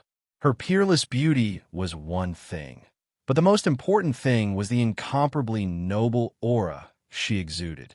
Her white dress fluttered in the wind, and her ink-black hair fell behind her back. She was elegant and unhurried. They only saw a faint smile on her beautiful face. The mysterious look in her clear eyes raised her beauty to a whole new level. It wasn't the gentle beauty of an ordinary woman, nor was it the cold and frosty kind of beauty. It wasn't the kind of beauty that was hot and alluring.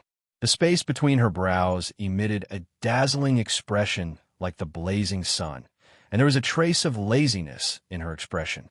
Her actions exuded confidence and calmness, and it was a kind of unrestrained carefreeness that came from her bones. It had the indolence that belonged to a woman, but it also had a calmness that was not inferior to a man. It was truly breathtaking and unforgettable. Fengjiu slowly walked into the hall. His gaze casually swept across the crowd in the hall. When he saw the few people sitting behind their imperial father with their heads lowered and half of their faces covered, a smile flashed across his eyes. These people actually came here. How interesting.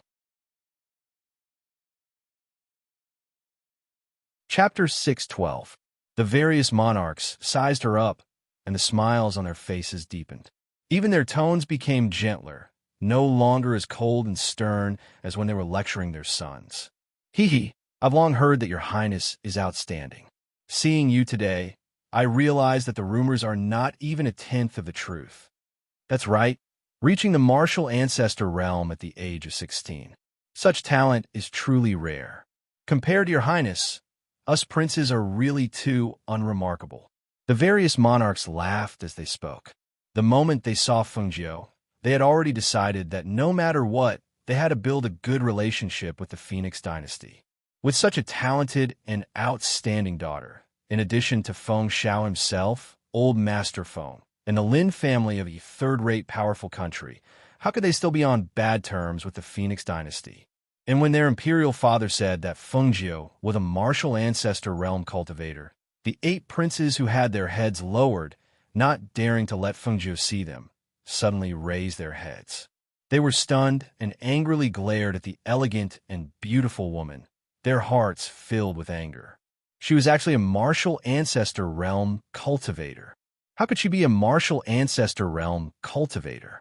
A martial ancestor realm cultivator actually had the nerve to spar with them, who were only at the martial grandmaster realm. She was too brazen and shameless. They all angrily glared at the woman who was smiling and talking to their imperial father. At this moment, her actions were graceful and magnanimous. Where was the pure and innocent expression she had when she was trying to lure them into a trap? This was simply a harmless little white rabbit on the outside, but in reality, she was a cunning jade-faced fox. Just as they were angrily glaring at her, they heard their imperial father's laughing voice. They were so shocked that they hurriedly hid the anger on their faces, sat down properly, and lowered their eyes to listen. My sons, it's rare for you to come to the Phoenix dynasty, and her highness is so outstanding. You must seize this opportunity and ask Her Highness to give you more pointers." Hearing this, the 8 princes who were lowering their eyes secretly gritted their teeth in anger. They had already been given pointers. Wasn't the bruises on their faces caused by her? However, they didn't dare to disobey. They could only reply, "Yes, we will remember Imperial Father's instructions. We will definitely seek Your Highness for guidance." When Fengjiu heard this, he smiled and said, "I don't dare to give advice. If the princes don't mind, this prince is very willing to exchange some pointers with you."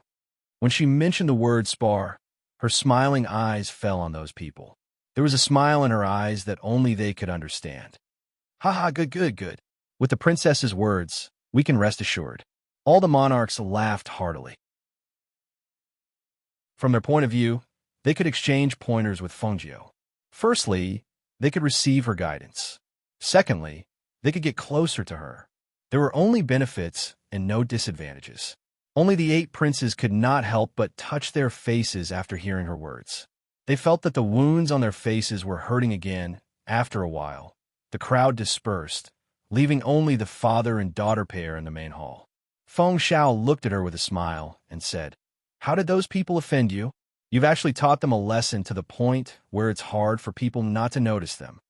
Fengjiu smiled and came to his side. She held his arm and sat down. When I entered the palace, they stopped me and asked me to accompany them to drink wine and admire flowers. I said that drinking wine and admiring flowers were boring, so I brought them to play something more interesting. Chapter 6:13. Thus, Fengjiu told him how he made them sign the letter of guarantee, which made him laugh out loud. In the next 2 days, Fengjiu stayed in the palace and helped to entertain the kings of the various countries. As for the wedding, they asked Old Man Gung and some of the elders in the palace to make arrangements. They were very busy. To their surprise, Guanxilian finally rushed back to Yunhua City the day before Old Man Gung's wedding. On the 13th day of the 12th lunar month, in the morning of the wedding, 3 firecrackers were set off in front of the palace. 12 cultivators flew out of the imperial palace on their flying swords. On each of their flying swords stood a young Pallas made with a flower basket in her hand. They were all wearing pink dresses and had light eyebrows. Each of them was delicate and pretty, very pleasing to the eye. The cultivators on the swords brought them to the sky above Yunhua City and sprinkled the wedding candies that they had prepared. Deafening sounds of firecrackers were also heard in the sky above Yunhua City. They were like dazzling fireworks before scattering below Yunhua City. In that instant, if one looked up, they would see the sky above Yunhua City filled with firecrackers like fireworks. The palace maid sprinkled the wedding candies from the sky, causing the adults and children of Yunhua City to be very happy. After the 12 sword-controlling cultivators sprinkled the water twice, they returned to the top of the palace's main gate. At this time, a majestic wedding procession was setting off from the main gate. The dazzling red color made the entire wedding procession exude a festive atmosphere. Old Master Feng, who was dressed in a festive red robe, rode on Old White's back. In addition to the big red flower ball tied to Old White's front, there was also a big red flower ball tied to his body. Today, he looked very energetic and had a joyful smile on his face. Behind him was a palanquin with 8 people. Behind the palanquin were 8 Pallas maids with baskets of flowers in their hands. As they walked, they sprinkled fresh flower petals. The sound of flutes and drums was joyous. It attracted the attention of the adults and children in the city as they followed the procession to the bridegroom. When the old man went to the wedding procession, Feng Xiao and Fengjiu stood on the roof of the palace and watched from afar. Feng Xiao couldn't help but smile emotionally. Seeing the old man get married, I actually feel like I'm watching my son get married. Hearing this, Fengjiu couldn't help but laugh out loud. There was a smile in her eyes. She joked, "It turns out that I'm not the only one who has this feeling. Father actually has it too." Let's just talk about this here. We can't let the old man hear this. Otherwise, he'll definitely scold us. Feng Xiao laughed loudly. He felt this way because his family hadn't held a wedding in a long time. especially since the one holding the wedding was not his daughter but his father. Naturally, he would have this strange feeling. While the father and daughter were chatting as they watched the wedding procession from a high place, the Lin family was also bustling with excitement. The bridal sedan is almost here. How's Sushi's preparation? Lin Bohung walked in and saw that the room was bustling with activity. Some people were carrying this and some were carrying that.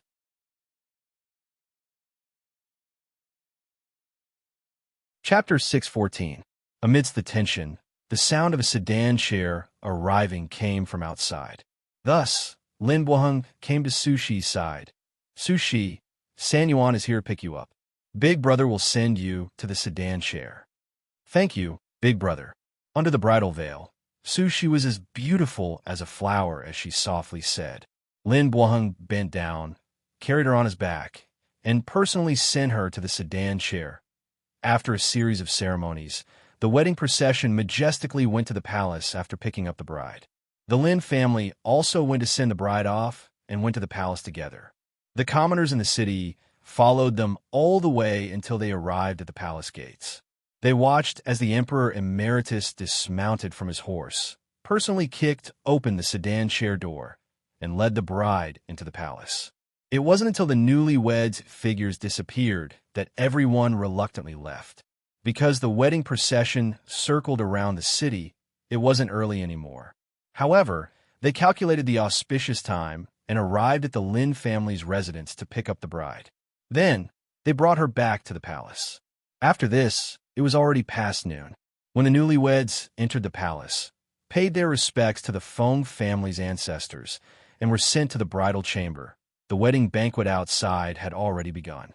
Perhaps it was because Fengjiu had taught them a lesson, or perhaps it was because the monarchs of each country had given them instructions. But the people of each country got along peacefully at the wedding and didn't cause any problems. This made Feng Xiao secretly relieved. During the wedding banquet, Feng Xiao was responsible for entertaining the monarchs of each country and the princes. Old Man Geng and Guan Shilin were responsible for entertaining the family heads of each family. Fengjiu was responsible for entertaining the people of the Lin family and also met the younger generation of the Lin family. The old man came out to entertain the guests during the banquet. He toasted table after table. Today, he couldn't hide the smile on his face. The smile that came from the bottom of his heart made everyone happy for him. After all, he was the Emperor Emeritus. Naturally, no one dared to cause trouble in his bridal chamber.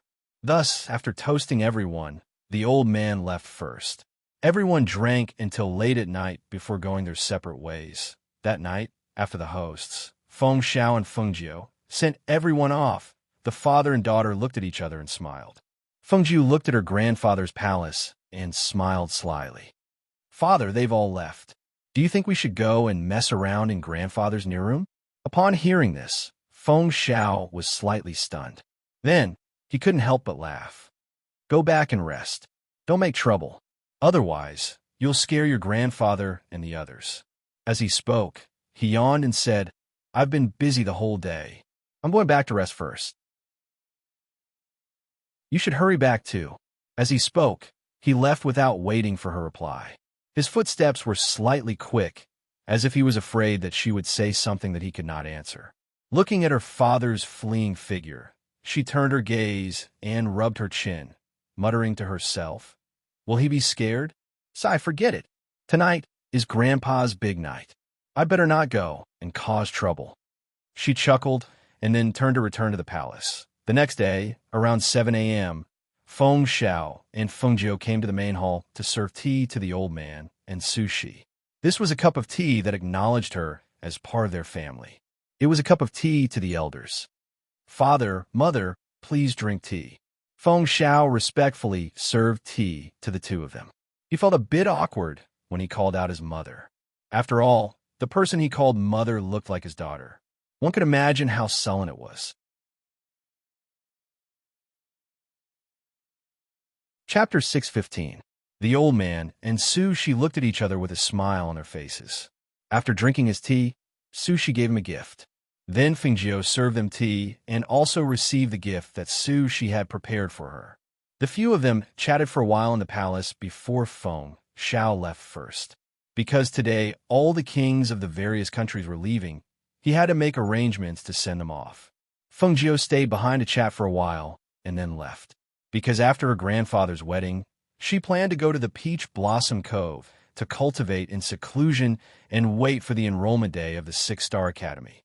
Big brother and the others are going back today. Let's go send them off. Sushi looked at the people around her and said, her face overflowing with a happy smile. After waiting for so many years, she finally got the result. Naturally, she was full of joy. Okay, Old Master Feng replied and accompanied her to send them off. Before the two people's wedding, people from all over the world came, and it was very lively. After the wedding, everyone returned to their own places. Even Guan Shilin once again went out with the black market mercenaries to gain experience. Time passed quickly, and in the blink of an eye, 3 months passed. In the Peach Blossom Cove, the old man who was sweeping the floor heard the sound of a furnace exploding. He could not help but look towards the alchemy room. This was the 42nd time this month that a furnace had exploded. The people from the black market had been very busy recently, and were all busy delivering alchemy furnaces to her. Cough, cough. Feng Jiu's body was pitch black. Even her hair was burnt by the flames from the alchemy furnace. Her hair was slightly curled up and emitted a burnt smell. Her face was gray, and her hair was disheveled. She covered her mouth and nose as she ran out of the alchemy room. When she arrived at the courtyard, she took a deep breath and frowned. She said to herself, "This is not right. I clearly controlled the fire very well. How could the furnace explode? What is wrong? Could it be that the amount of 100 withering grass was too much?" Thinking of this, she ran into the alchemy room and took out a new alchemy furnace from her space and began a new experiment. However, for hours later, another rumbling sound rang out. This time, the pill furnace wasn't destroyed. Instead, a fierce stream of air rushed out from within the pill furnace. With another rumbling sound, the pill furnace's spiritual ingredients were all destroyed. Another failure. The cauldron didn't explode this time, and it's not because of the large quantity of 100 withering grass. Then, the only explanation is that the medicinal properties repel each other. She sat cross-legged in front of the pill furnace. Her entire body was black, and she was deep in thought. Her eyes were filled with determination. For the past 3 months, other than concocting medicine for the black market to auction, she had been researching alchemy.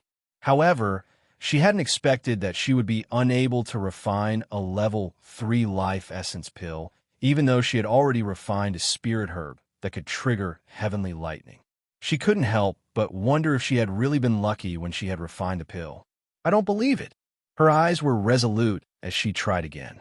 Under the peach blossom tree in the courtyard, the old man sat quietly and looked at the courtyard where the alchemy room was located. For hours later, when he didn't hear any more explosions, he slowly closed his eyes and sat there like an old monk in meditation. It wasn't until another 2 hours later that he heard the laughter of the woman in the courtyard that he opened his eyes and slowly turned around to leave. In the alchemy room, Feng Jiu was laughing.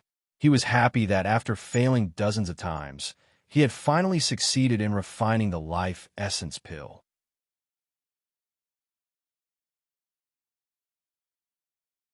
Chapter 616. In her palm, there were 2 Longan-sized pills, one dark red and the other black. These 2 pills didn't even have pill veins on them, but they exuded a strong medicinal fragrance. She didn't know if they were useless pills, but whether they were poisonous or not, she didn't know, because their colors were completely different from what was written on the pill recipe. The pill furnace didn't explode, the spiritual herbs weren't mixed up, and there's also a medicinal fragrance wafting out. But how did they become 2 strange pills? This kind of medicinal pill is definitely not the life essence pill. It can only be used to make the life essence pill. She was also confused. She had clearly followed the pill recipe to refine the pills, without making any mistakes in the steps or using the wrong ingredients. But how did she manage to refine 2 strange pills that even she didn't know what they were? She took the 2 strange pills to the side and took out the large collection of pill recipes from her space to carefully compare them, but she couldn't find any clues. Finally, She used a silver needle to test whether the two pills were poisonous or not. After testing them with the silver needle, they were still silvery white. She could only remember the refining steps, method, and dosage of these two strange pills. She put away the two strange pills and continued to refine them. Although they weren't life essence pills, they were still pills, weren't they? So, she tried to refine the pills again. She tried to change the pill recipe and added some spiritual herbs that she felt were desirable. This experiment took another half a month. Over the past few days, she had long forgotten her original intention of refining the life origin pill. Due to her repeated failures, she had tried to change it again and again. She was so persistent in refining it that she had even forgotten to eat and sleep. She was on the verge of going crazy. Finally, half a month later, when she saw the two brown origin longevity pills with floating pill veins, she finally revealed a relieved and happy smile. It's finally done. Third-level life essence pills, improved life essence pills. A third-level life essence pill can increase one's lifespan by 3 years. I've finally refined them. Her eyes shone with joy as she hurriedly recorded the refining method. After putting away the two life essence pills, she walked out of the alchemy room. She planned to return to the courtyard to wash her clothes, which she hadn't changed for a long time, when she saw the old man sweeping the fallen leaves not far away. Her eyes moved slightly, and she walked towards him. When she arrived in front of him, she took out a bottle from her space and said, "This is the life essence pill I refined. Take it." Saying so, she stuffed the bottle into his hand and left. The old man's lowered gaze moved slightly. He looked at the bottle in his hand and slowly lifted his head to look at the dirty figure who had turned around and left. He pursed his lips slightly and just stood there quietly. He poured out the medicinal pills from the bottle and remained silent for a long time. Feng Jiu went back and reorganized herself. Because she came here to cultivate in seclusion, she didn't even bring Lung Shuang with her, so she had to do some things herself. After taking a bath, she looked at her black hair in the mirror and couldn't help shaking her head and chuckling. 2 life essence pills and you're already like this. You're really in a sorry state. Sure enough, life essence pills can't be compared to medicines. Their medicinal effects are outstanding and refining them isn't that simple. She sighed. After trimming her hair, she drank a bottle of medicine and fell asleep on the bed. This sleep lasted for 2 days and 2 nights. In the end, she woke up from hunger and got up.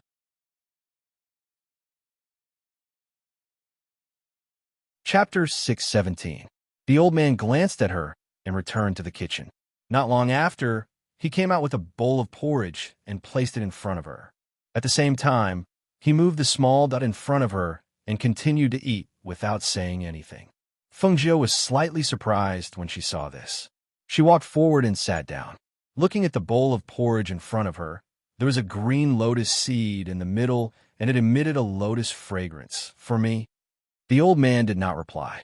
Feng Jiu did not wait for him to reply and ate 2 mouthfuls of porridge with a spoon. When she scooped up the green lotus seed, she looked at it and asked, "This lotus seed is not ripe yet, right? Why does it have such a strong lotus fragrance?" As she spoke, she put the green lotus seed into her mouth and chewed. She frowned.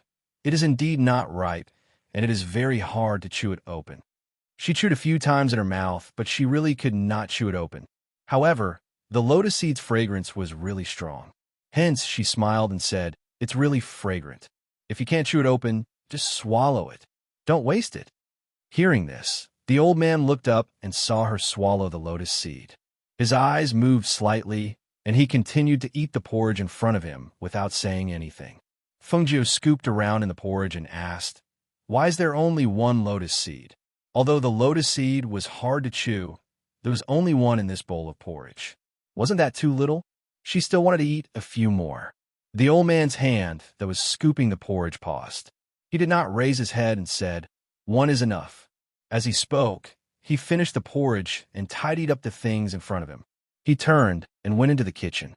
Not long after, he came out and left without saying a word. Feng Jiu held her chin with one hand and looked at the old man's back as he walked away. She blinked and whispered, It's only the middle of 3 months. There are already lotus seeds? However, this lotus seed's fragrance is really good. I wonder what kind it is. She ate a few more mouthfuls of porridge. The lotus seed's fragrance in her mouth spread on the tip of her tongue, leaving a rich aftertaste. After filling her stomach, she returned to her courtyard to cultivate. The matter of swallowing the green lotus seed, which was emitting a rich fragrance, was quickly forgotten by her. As time passed, the day of enrollment for the School of Stars and Clouds was getting closer and closer. On this day, after she gave some instructions to the few ghost cultivators who were cultivating in the Peach Blossom Cove, she also gave some instructions to the old man who was sweeping the floor. The general idea was that she would be leaving for the Green Soaring Kingdom's 6-star academy, Star Cloud Academy, to cultivate, and would not be back in a short period of time. So she asked them to take care of this place before returning to the Imperial Palace. After arranging everything, she spoke with her family in the main hall for a while and listened to their advice and instructions. Xiao Jiao, aren't you going to bring anyone with you this time? If he went to the 6-star academy alone, how could he not have someone by his side? Why don't we transfer Lung Shuang from the Phoenix Guard Battalion to go with you? No need, no need. Let her stay in the Phoenix Guard Battalion to cultivate. I will go back to the academy alone. When I get there, there will be arrangements. She smiled and waved her hand, saying, if there is anything, just send me a letter. Shilin sent a letter saying that he is outside with the mercenaries. When the time comes, he will go directly to the School of Stars and Clouds and will not come back. Then, won't you be going alone? The old man looked at her with some worry.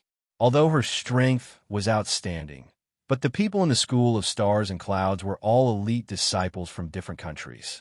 Each one of them had amazing talent. How could she go alone without someone to look after her?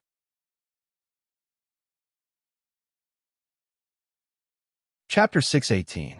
3 days later, on a mountain road outside the city of Qingting Kingdom, the handsome Feng Jiuqi, who was dressed in a red robe, sat on the back of Lao Bai. He was obviously a handsome and elegant young man who exuded an air of nobility from head to toe, but he gave off an unrestrained and lazy aura. One of her legs hung naturally by Lao Bai's side, while the other was curled up on Lao Bai's back. She held a strand of dog's tail grass in her mouth as she leisurely walked towards the city. There was a flying ship for long-distance travel, so the journey wouldn't take too long.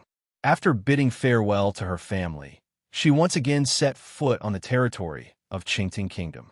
Riding on Old White, she walked leisurely towards Star Cloud City, where the College of Stars and Clouds was located. Star Cloud City was a city located at the northernmost part of Qingting Kingdom.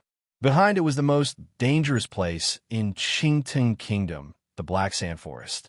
Although Star Cloud City belonged to Qingting Kingdom, it was not under the jurisdiction of the royal family of Qingting Kingdom. However, it was also the most prosperous city in Qingting Kingdom. The clans that were able to take root in Star Cloud City were all big clans that even the royal family of Qingting Kingdom had to show respect to. This was also the intersection of the various countries. As the College of Stars and Clouds was a 6-star academy, even the big clans and powers here did not dare to offend them. This was because they were only a branch of the College of Stars and Clouds. The foundation of the College of Stars and Clouds was so big that no clan could go against it. She was looking forward to the College of Stars and Clouds. Along the way into the city, she paid the entrance fee and allowed Old White to walk on his own, leisurely shuttling through the city. TSK, as expected of Star Cloud City. This place is even more prosperous than Yan's Three River City. She clicked her tongue and murmured softly. She looked at the people coming and going on the wide street. Spirit beast carriages shuttled through the streets, and there were many young people like her, riding on the backs of spirit beasts. On both sides of the street, shops stood in great numbers. At the beginning and end of the alley, hawkers set up stalls and shouted loudly. There were even people who were trading and bargaining, arguing until their faces and ears turned red. Young master, young master. Someone was shouting, but Feng Jiu ignored it. She looked around from time to time, and she heard that the voice was still rising. That young master, that young master in red riding a white horse. Look here, look here. A young master in red riding a white horse? Her? She lowered her head to look at the red robe on her body, took out the dog's tail grass from her mouth, and looked up in the direction of the voice. She saw a skinny teenager of 14 or 15 years old standing in front of shop, waving at her with a smile on his face. He carried a small wooden box in front of his chest, and she didn't know what he was selling. At this time, he was busy selling things and collecting money. She raised her eyebrows and pointed at herself. "You're calling me?" Right, right." The skinny young man hurriedly nodded in response. He smiled at the person who bought the item and said that he would come again next time. Then, he hurriedly ran over to her. "Young master, are you from another city? Are you familiar with the city? Do you need someone to lead the way? I'm very familiar with Star Cloud City. Where do you want to go? Where do you want to know the most beautiful scenery? Where do you want to know the most comfortable inn? Where do you want to know the most unique street food? I know everything." Perhaps it was because he often basked in the sun. The skinny young man's skin was dark, but his eyes were bright and full of spirit. He gave people a feeling of shrewdness and flexibility.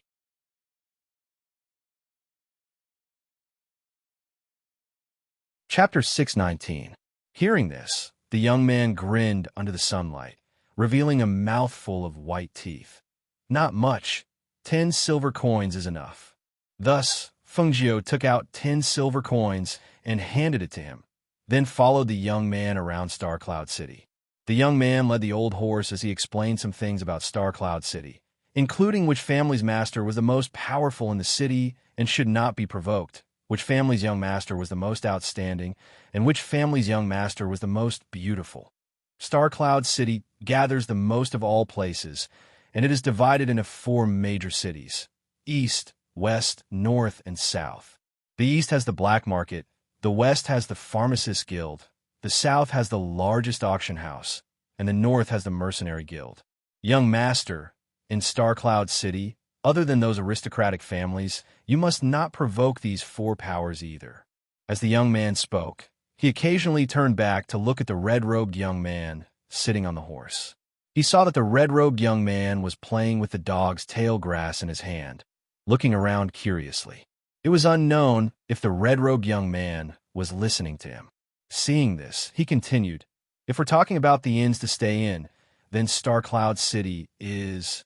Before he could finish, he saw a luxurious beast carriage speeding towards them. He quickly pulled Lao Bai to the side to prevent it from colliding with the spirit beast carriage in front. Fengjiu looked over and saw the 4 spirit beasts pulling the carriage side by side. They looked like horses, but they were not horses. They looked a little like rhinoceroses, and they galloped on the crowded street without slowing down, causing the people on the street to cry out in alarm and avoid them. In the midst of the panic, a child standing in front of a sugar figurine with his finger in his mouth looked at the vendor who was making sugar figurines. However, when the vendor saw the 4 spirit beast carriages galloping towards them, he was so shocked that he hurriedly dragged his stall behind. The child with his finger in his mouth wanted to follow, but he was knocked down by a running commoner, and his small body rolled onto the street. Seeing the spirit beast carriages galloping towards them, and seeing the crying child who was unaware of the danger, the surrounding commoners gasped and cried out in alarm. Hiss! That spirit beast carriage did not stop. That child is still in the middle of the street. Whose child is that? At this moment, a woman ran out of shop. When she saw the child on the street, she was so shocked that her face turned pale. "My child." She ran over, but the spirit beast carriage was much faster than her. Fengjiu, who sat on Senior White's back, couldn't help but frown when she saw that the spirit beast carriage didn't stop, and the driver was actually waving his whip and shouting anxiously as if he didn't take that life seriously. She was just about to fly up and take the child away when she saw a light blue and graceful figure flash down from the 2nd floor of a restaurant. In just the blink of an eye, the child was rescued by that person. She brought the child to the child's mother and seemed to tell her something. The woman nodded and thanked the woman gratefully. The spirit beast carriage sped past without stopping, only stirring up a cloud of dust on the road. Everyone's heart skipped a beat as they watched the young woman save the child. They couldn't help but cheer out loud. So fast. Cheers and praises rang out. The crowd's gazes also landed on the young woman in a dress. When they saw the woman's face clearly, they could not help but be stunned. There were even people who recognized the woman and cried out in pleasant surprise.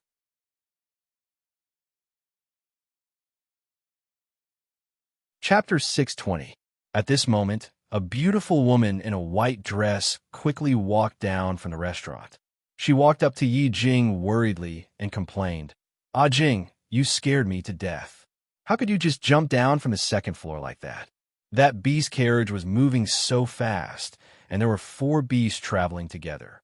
What would have happened if you had been half a step slower and got hit? Yi Jing revealed a gentle smile. "I won't.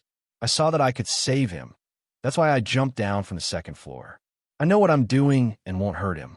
Moreover, that child situation was also very dangerous." Yes. You only care about others and don't worry about yourself. You scare me so much that I broke out in cold sweat. The woman in white continued to scold her. She looked her up and down and said, "Are you really not hurt?" She lightly shook her head and smiled. "I'm not hurt. It's good that you're not hurt. You see, you've been in the limelight the moment you stepped out of the Academy's gates. You really are one of our Academy's top 10 geniuses, Yi Jing." The woman in white joked. Yi Jing smiled and said, "Let's go." "Okay," the woman in white replied. She held her hand, and they left together under the gaze of the crowd. Feng Jiu rubbed her chin and watched the beauty's figure gradually disappear into the distance. From her point of view, that Yi Jing was indeed a rare beauty. The way she jumped down from the second floor was also very good. It could be seen that not only was her appearance outstanding, even her cultivation was not ordinary. The Academy of Stars and Clouds, top 10 geniuses? Yes, it really made people look forward to it. Ah, it's actually Yi Jing. I didn't expect to see her here.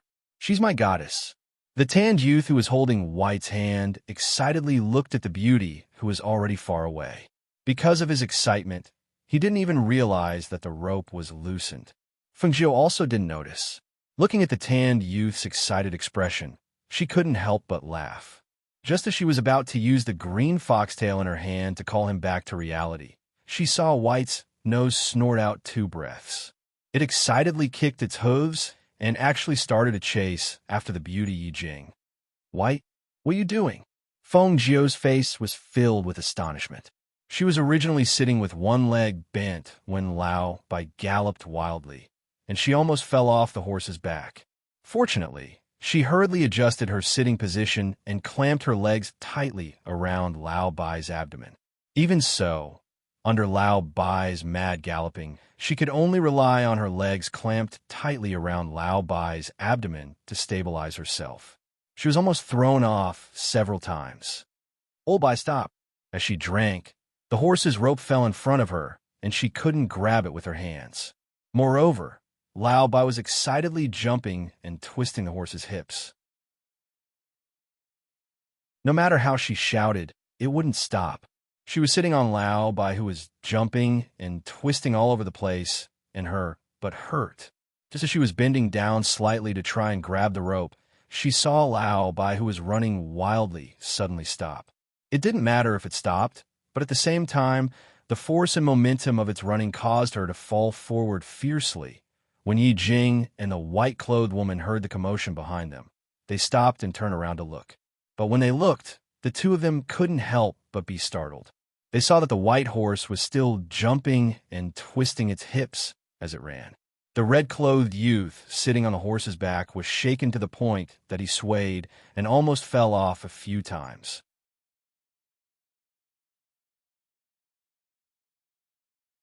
Chapter 621.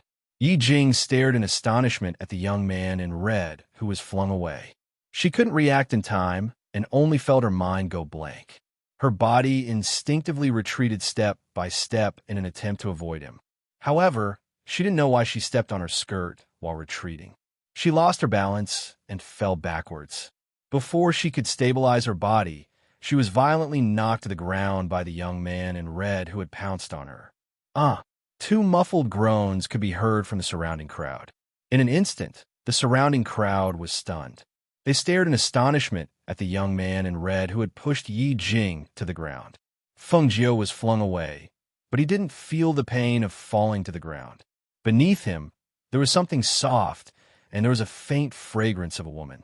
Just as he was about to get up, he felt that something wasn't right. It was as if his hands were holding onto something soft. He couldn't help but move his palms and pinch it. In that instant, gasps could be heard from all around, accompanied by cries of surprise. She didn't even have time to think about what the soft and springy feeling in her palm was. Just as she raised her head, she met the stunned and startled face of the young girl beneath her. He looked at the beautiful young girl on top of him and remembered her actions of saving the child. He smiled and said, "Okay." Before he could finish his sentence, he saw the face of the person beneath him turn from pale to red. In anger and embarrassment, she raised her hand to slap Feng Jiu. At the same time, she scolded, "Pervert! Hey, don't hit me." Feng Jiu naturally raised his hand to block the slap. He changed from pouncing on the young girl to sitting between her waist and abdomen. When he sat up, he realized that he had been grabbed and pinched a few times in his palms. He felt a familiar soft touch. It was actually the softest and most voluptuous breast of the girl beneath him. For a moment, she was also stunned and dumbfounded. No wonder the girl's face was red with embarrassment and anger. Could it be that the surrounding gasps and cries of surprise were heard? She actually pounced on the top 10 prodigy of the School of Stars and Clouds, a beauty called Yi Jing, in front of so many people. She even acted like a hooligan and touched and pinched the girl's voluptuous bosom in front of so many people. I didn't do it on purpose." She quickly jumped up and shouted. She even felt guilty and didn't dare to fight with the girl. The lady in white seemed to have recovered from her shock as she pointed angrily at Feng Jiu and barked, "You pervert! You actually dared to touch her on the street. Do you know that she is one of the top 10 prodigies of the Star Cloud realm, Yi Jing?" It would have been better if she didn't say anything. Once she did, some of the people around who didn't know Yi Jing exclaimed in surprise, So she's Yi Jing. She's one of the 10 prodigies of the Star Cloud realm. Besides her looks, her cultivation isn't bad either. Who would have thought that she would be taken advantage of by that young man on the street? For a moment, discussions broke out everywhere. Everyone looked at the woman who stood up from the ground with reddened eyes. She was embarrassed and angry. However, Feng Jiu didn't look at Yi Jing, who stood up. Instead, he glanced at the woman in white who helped Yi Jing up. "Pervert, I'll kill you." After all, she was only a 16-year-old girl. Even though she had a gentle personality, she had never been humiliated in such a way. Her eyes turned red and mist gathered in her eyes. She waved her hand and attacked the red-clothed young man who had retreated to the side.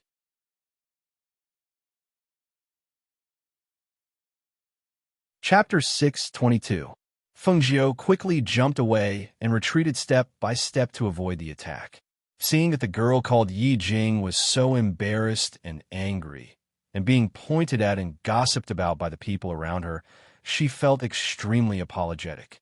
Even though she was a girl, she was now wearing men's clothing. In the eyes of others, she was a man who took advantage of a girl. No matter what, she was in the wrong. Because she saw that this girl called Yi Jing had saved the child and her aura was very gentle, she somewhat admired this Yi Jing. However, seeing that she was so embarrassed and angry that her eyes were red and she was holding back her tears, she felt extremely apologetic. Therefore, when she dodged, she slowed down a little and was hit by the palm without leaving a trace and was sent rolling to the ground. In reality, she was not hurt at all because Yi Jing was angry and embarrassed. Her palm did not move at all, as if she wanted to hit her to vent her anger. Therefore, she beat her at her own game and went along with her plan. Don't hit me. I really didn't do it on purpose, She was kicked and rolled to the ground. Her red clothes rolled on the ground and were covered in dust. She waved her hands and shouted in panic. After standing up, she ran to chase after Yi Jing again. Her sorry appearance amused the people who were pointing at Yi Jing and gossiping, and they could not help but laugh. "Look at that young man. He's been beaten so badly. Serves him right. Who told him to take advantage of a girl?" "That's right. He should be beaten up to vent his anger. Look at that young man's horse, like master, like horse. It's still swaying its hips, wagging its tail and drooling. That's right, I saw it too. That horse was even jumping and wagging its hips as it ran. What a strange horse. I can't tell its breed. Ha ha ha. Seeing its master get beaten up, it's still so excited. How funny. When she heard the people pointing at Yi Jing and talking about her and Lao Bai, Feng Jiu ran back to Lao Bai's side in panic and pulled Lao Bai, who was still drooling and smiling at Yi Jing, away. Quick, Lao Bai, run. She pulled with all her strength, but it was as if she could not pull him away. Her face was red with anxiety and panic. When she saw Yi Jing chasing after her and swinging a palm at her, she jumped up in shock and cried out involuntarily. Ah, it's coming again. Don't hit me again. I really didn't do it on purpose. As she cried out, she hid by Lao Bai's side. When Lao Bai saw the beauty chasing after him, he opened his mouth and saliva flowed out again. He snorted and stuck out his tongue to lick the woman's face. Yi Jing saw that the youth was in a sorry state and hiding beside the horse with a frightened expression. After she calmed down, she knew that the youth had been flung away by the horse. However, whenever she thought of how the red-clothed youth had touched her, she felt extremely ashamed and angry. But now that she had vented her anger, she calmed down a bit. She also saw that the young man had taken quite a bit of beating from her, so her anger had dissipated quite a bit. She also saw that strange and perverted horse sticking its tongue out at her. She immediately took a step back in fright and glared angrily at the red-clothed young man. Don't let me see you again. Feng Jiu blinked innocently and poked his head out. He saw Lao by pulling the white-clothed woman away quickly, then lowered his head to look at his sorry figure. He could not help but shake his head and laugh. He sighed softly and patted Lao Bai's head, then twisted his ear.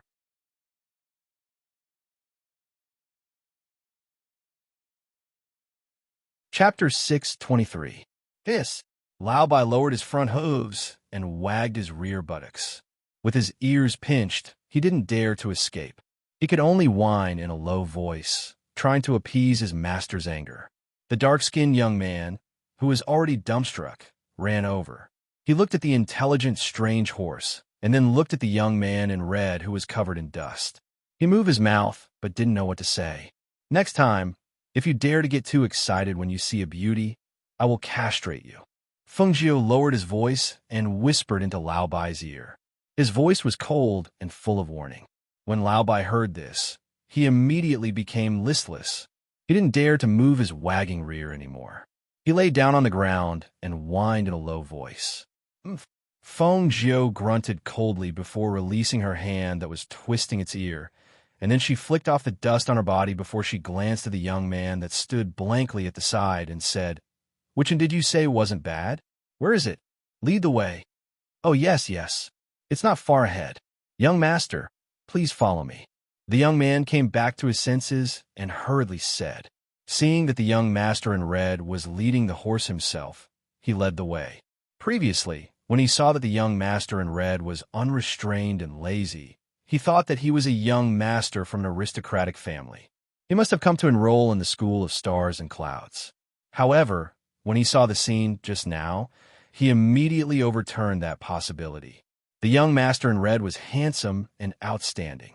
He had been in Star Cloud City for many years and had never seen a man who could compare to his handsome appearance. However, the scene of him being beaten to the point of covering his head and scurrying away like a rat really made him lose his image. He didn't expect that such a noble young master would end up in such a sorry state. He reckoned that even in his family, he was just an ignorant and incompetent hedonistic young master. "Young master, this is the place." The dark-skinned youth brought Feng Jiu to the front of the magnificent inn and said, "This inn is famous in the eastern part of the city.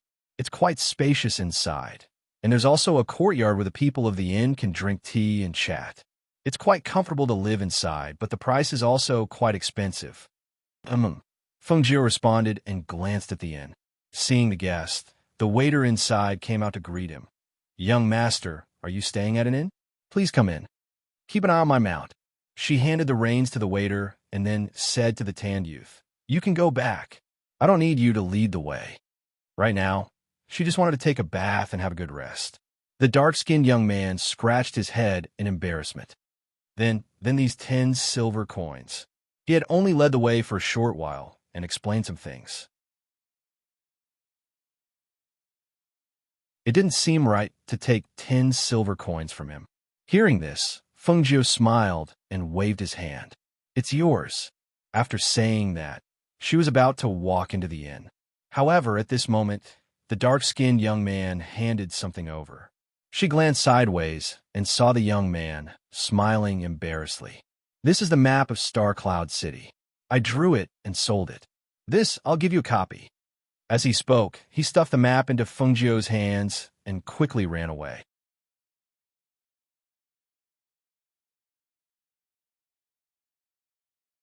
Chapter 624. After bathing, Fengjiu entered the space. In the space, besides the little fire phoenix, there was also the cloud-swallowing beast. Ever since the cloud-swallowing beast was placed in the space by Fengjiu to accompany the little fire phoenix, its original arrogance had been worn away. In front of an ancient mythical beast, even if it had evolved into a mythical beast, it still had to be obedient as a pet. When Fengjiu entered the space and saw the little fire phoenix cultivating, she was slightly surprised. Why was this little thing cultivating so obediently? She thought it was eating ginseng in the space again. She didn't expect that this time it would cultivate in the space without her saying anything.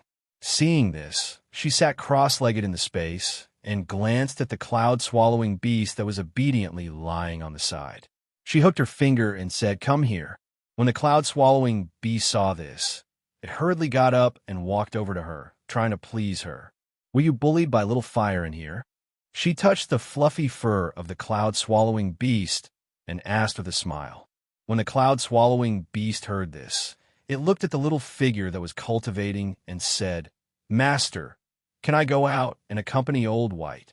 Although the space was full of spiritual energy, the pressure of the ancient mythical beast was too strong. It was always on tenterhooks and couldn't cultivate well. Hearing this, Fengjiu glanced at it and said, "Old White just caused me trouble. If you go out, there will be more trouble for the two of us." She stood up and said, "Cultivate well." In order to prevent it from talking, Fengjiu directly exited the space. She sighed and shook her head. All of them are troublesome. She didn't leave the room, but slept in the room. She didn't leave the inn until the sky gradually darkened. She walked around the place on the map and returned to the inn to rest late at night. However, she didn't sleep after returning, but sat cross-legged on the bed to cultivate. However, when she tried to circulate her spiritual energy, she found that the spiritual energy in her body was rapidly disappearing, as if it was being absorbed by something. She couldn't condense her spiritual energy. How could this be? Her expression changed slightly, and she frowned.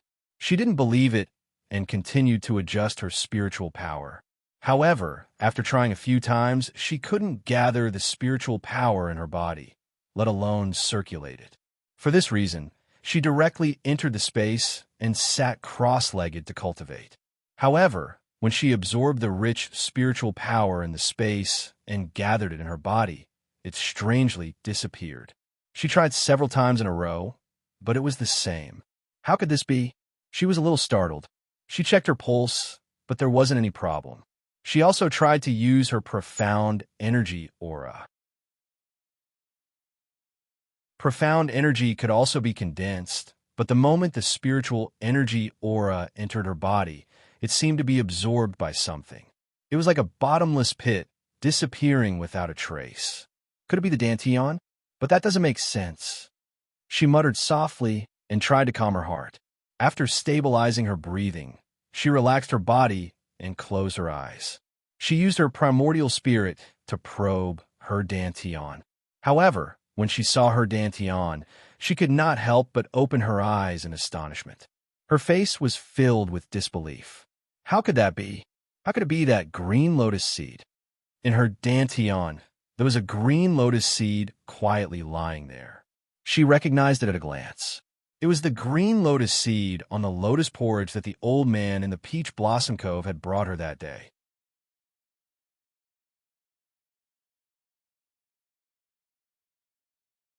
Chapter 625.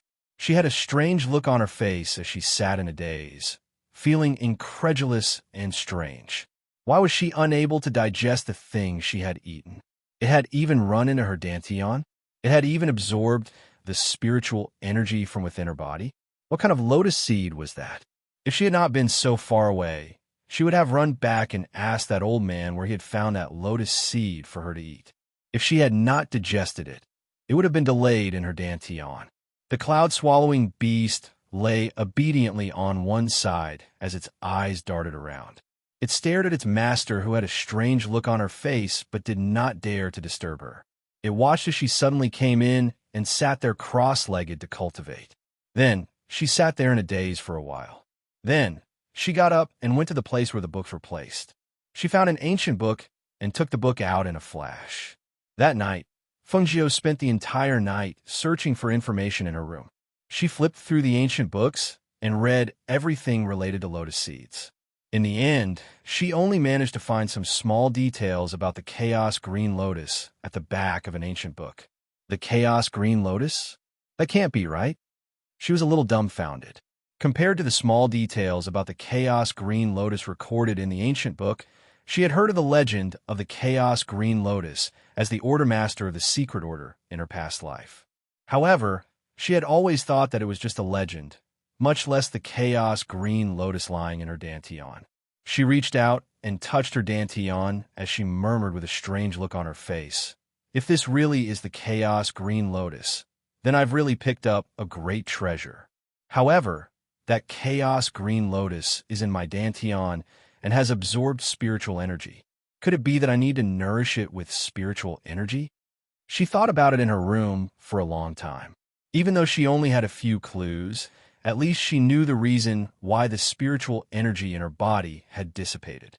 She knew that even if the chaos green lotus in her dantian was not the chaos green lotus, it would not cause any harm to her body. However, she did not know how long she would need to nourish this chaos green lotus before it would sprout. With this thought and curiosity in mind, she originally wanted to walk around Star Cloud City.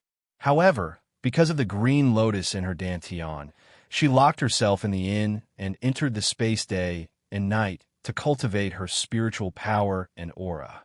It was as if she wanted to see how much spiritual power and aura could nourish the green lotus to germinate. However, with the passage of time, day after day, it was already the third day before the College of Stars and Clouds began to enroll students. The green lotus in her dantian still did not have the slightest change. Once the spiritual energy that she cultivated entered her body, it disappeared without a trace. Early in the morning, she finally collected her thoughts and walked out of her room. She walked around the public courtyard of the inn for a while before sitting down at the stone table. Her finger tapped on the table from time to time. No one knew what she was thinking. "Little brother, are you also here to register for the School of Stars and Clouds?" A laughing voice sounded. Fengjiu came back to her senses and looked up. She saw an imposing man dressed in green walk out of the room next to hers. With one hand behind his back and the other in front of him, he walked towards her. There was a strange smile in his eyes that she could not understand. "Yes." She nodded and asked with a smile, "Brother, are you here too?" "Yes. The expectations of the elders in my family. I had to come." He laughed loudly and sat down beside Fengjiu. His eyes were smiling as he looked at Fengjiu. "I've stayed here for a while. I didn't expect to meet little brother here."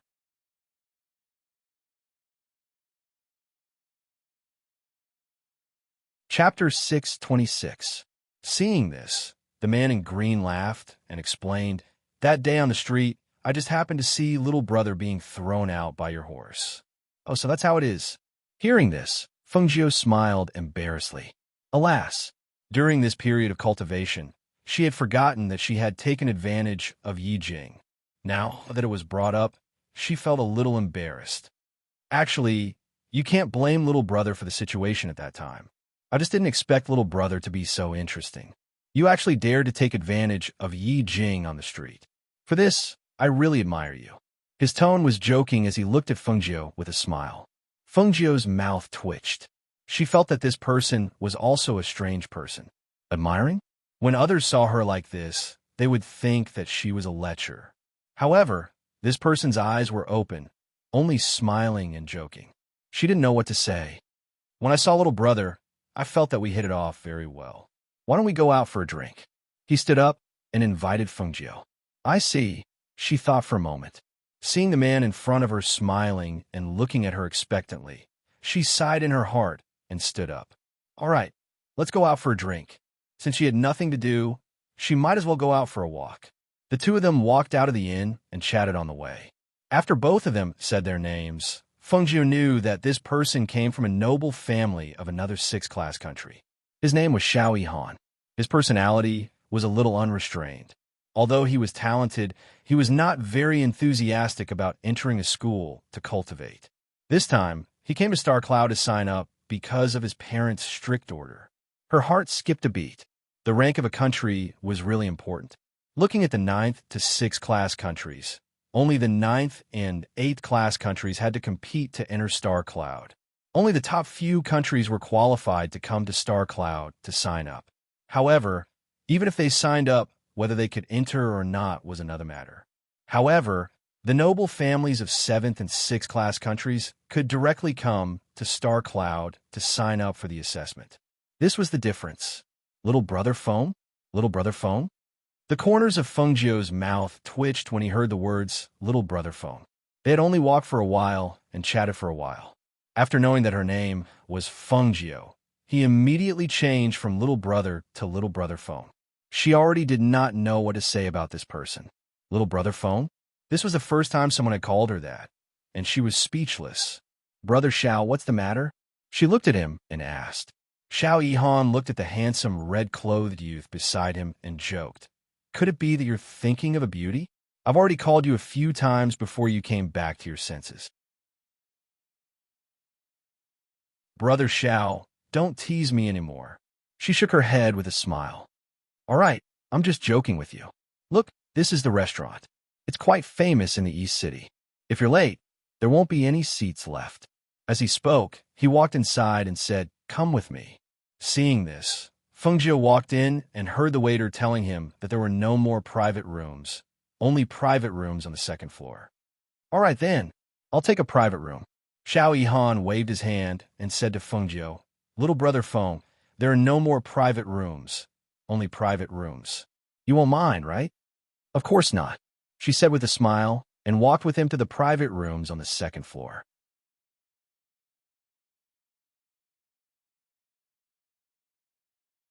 Chapter 6:27. Hearing this, Fengjiu smiled. Brother Zhao's knowledge is extraordinary. To be able to travel together with Brother Xiao, I am more than happy to do so. Speaking of which, there were still 3 days until the day of the examination. She wondered if her brother had reached Star Cloud City yet. Haha, little brother Foam, as long as you pass the examination, I will take care of you in the academy. He laughed loudly and poured a cup of wine for Fengjiu. Come, let's drink to our acquaintance. Seeing this, Fengjiu raised his cup, smiled slightly, and drank it all in one gulp. Come, let's eat, he called out with a joyful smile on his face, as if he was happy to have made a good friend. Thus, the two of them chatted as they ate in the restaurant. After 2 hours, Fengjiu, who had eaten quite a bit of wine, stood up and said, Brother Xiao, please eat first. I will go and relieve myself. Go. Let the waiter bring you there, in case you can't find the place. Thus, he waved his hand and called for the waiter. Bring my brother to relieve himself. Young master, please. The waiter of the restaurant was full of smiles as he bowed slightly and led the way for Fengjiu. They walked down the first floor and went to the back. After the waiter pointed the way for Fengjiu, he left. When Fengjiu arrived at the back of the first floor, he only went to the washroom to wash his face. That Xiao Yihan was really too good at drinking. Being able to drink was one thing, but he could still find a bunch of words to toast to her. Although her alcohol tolerance was not bad, drinking like that was really too much for her. Thus, she used the excuse of relieving herself to wash her face and relax. Go, I'm not drunk. I don't need you to help me. A drunken voice was heard. After washing her face, She turned around and saw a slightly drunk man in luxurious clothes stagger in with the help of a waiter. She glanced at him and then withdrew her gaze. She took out a handkerchief to wipe the water on her hands and prepared to go back. However, after the slightly drunk man pushed the waiter away, he narrowed his drunken eyes and saw a red-clothed fairy slowly walking towards him. Under the influence of alcohol, he could only see that the fairy was so beautiful that it could move one's soul. He couldn't help but reach out his hand to touch the fairy's face and murmur infatuatedly, "Fairy." Feng Jiu frowned slightly and avoided the hand that reached out to her. She glanced at the man unhappily. Seeing that he was drunk, she did not argue with him and was about to walk out. Unexpectedly, the slightly drunk man laughed and pounced on her with his slightly swaying figure. He grabbed her waist and hugged her. Seeing this, she lifted her leg without thinking and kicked the person who pounced on her to the ground. She said to the waiter who was standing at the side, not knowing what to do, "Help this drunk customer back." "Yes, yes." The waiter didn't expect this to happen and hurriedly went forward to help the man who had been kicked to the ground, but who knew that the slightly drunk man pushed the waiter away and stood up, pouncing towards Feng Jiu again. "Fairy, don't go." The waiter saw that the man who pounced forward was kicked to the ground by the red-clothed young man again. The corner of his mouth even scraped the ground, and a trace of blood seeped out. He was so scared that his face turned pale. That was a customer in the private room. What should he do now that he was bleeding? At that moment, he did not dare to stay any longer. He quickly ran to the front to invite the shopkeeper and inform the other customers in the private room, who came with the man in luxurious clothes.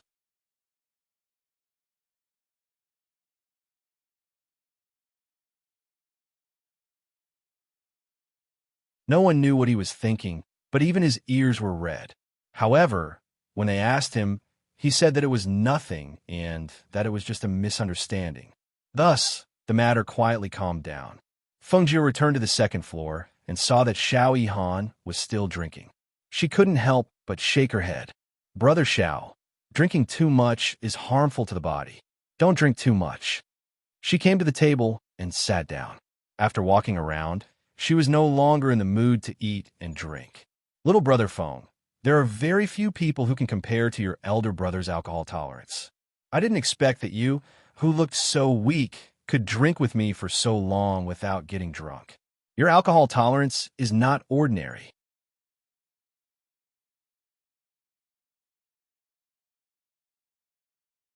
Chapter 629. The comical person who covered his head and scurried away like a rat on the streets. The person who sat quietly in the courtyard of the inn. The carefree and unrestrained manner at the table, the calm and noble aura in his actions, made him somewhat unable to understand what kind of person he was. However, the only thing he was certain of was that this young man was the first person he admired after coming to Star Cloud City, and also the first person he wanted to befriend. "Little brother Feng, you know that person?" As he spoke, Xiao Yihan gestured. His gaze fell on the man who was completely drenched. He saw that the other party was in a sorry state, but his eyes hurriedly moved away when he saw Feng Jiu, but couldn't help but look over again. It was really strange. Feng Jiu glanced at that person and saw that person hurriedly move his gaze away and hurriedly go to the side room. Not long after, he changed into a clean set of clothes and came out. When he went downstairs, his footsteps paused, and he even cupped his hands in salute to her, then hurriedly left. "I don't know him," she said half a beat later. Seeing that he wasn't eating, Xiao Yihan called for the waiter to settle the bill, then walked out of the inn with Feng Jiu, saying, "Little brother Feng, it's still early now. How about we go to the black market to watch a few fights? I heard that the fights in the black market are the fiercest. I wanted to see it for a long time." Then let's go." He laughed heartily and went to the black market with Feng Jiu. Entering the black market didn't require money, but entering the arena to watch the fights required a viewing fee. Thus, when Xiao Yihan was about to pay the fee, Feng Jiu had already passed it to him. While he was slightly stunned, she smiled and walked in. Seeing this, Xiao Yihan smiled and followed in. The moment he stepped into the battle arena, he immediately felt that the atmosphere inside was different from outside. Other than the spectators who were excitedly cheering from the surrounding spectators, there was a faint smell of blood in the air. The fighting spirit and aura of the two people fighting on the battle stage formed a battlefield. The fierce fighting and attacks were accompanied by blood and sweat, causing the blood of the people in the arena to boil. The two of them were led to the front seats by the person who led them here and sat down to watch the fight on the battle stage. Young masters, do you want to place a bet? You can still place bets now. A middle-aged man came over with a tray. Feng glanced at the tray. There were two signs, one black and one red, indicating that the minimum bet was 100 silver coins. 500 gold coins on the red team to win, Xiao Yihan said to the middle-aged man, then looked at Feng Jiu. Feng Jiu shook his head and smiled. I don't really play this game. Thus, as the middle-aged man retreated, he ordered people to bring 2 cups of tea and a portion of pastries to the two people sitting in the same row. The stage was drenched in sweat and blood, while the audience was overjoyed. Looking at the swollen faces and broken arms of both sides, Feng Jiu's eyes darkened. He was risking his life to earn that pitiful amount of hard-earned money. She could hear the cheers of the crowd, but the blood on the stage was splashed with blood. Looking at the strong contrast between the stage and the audience, her heart sank. Brother Xiao, please watch. I have something to do. She stood up and said. She found a person from the black market to lead the way to the manager, intending to ask if there was any news of her brother in the black market.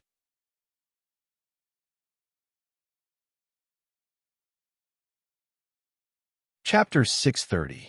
On the other side, Feng Jiu found out that Guan Shilin hadn't been to the black market yet after asking around, so he left a message informing her of his current residence and the inn he was staying at. He then walked back to the arena and sat down in the first row to continue watching the matches. After Feng Jiu left, an old man stroked his beard and walked out from the shadows.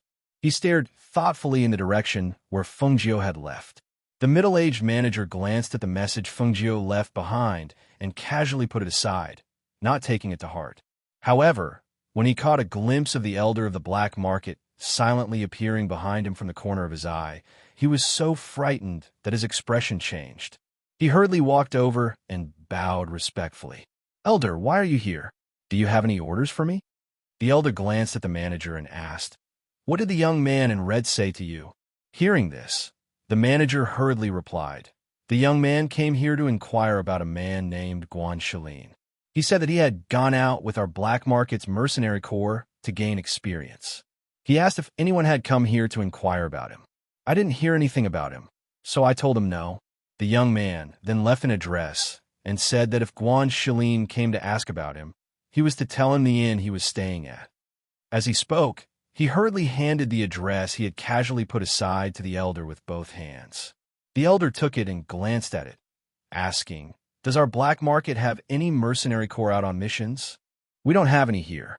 It's probably a mercenary corps from another city. As the manager spoke, he saw the elder's thoughtful expression and asked, Elder, is there anything wrong with the young man? Do you need me to send someone to keep an eye on him? Hearing this, the old man glanced at him and said, Don't make any arrangements. Pretend that nothing happened. Just do what he asked you to do. The old man handed the address back to the steward and walked to the back with his hands clasped behind his back.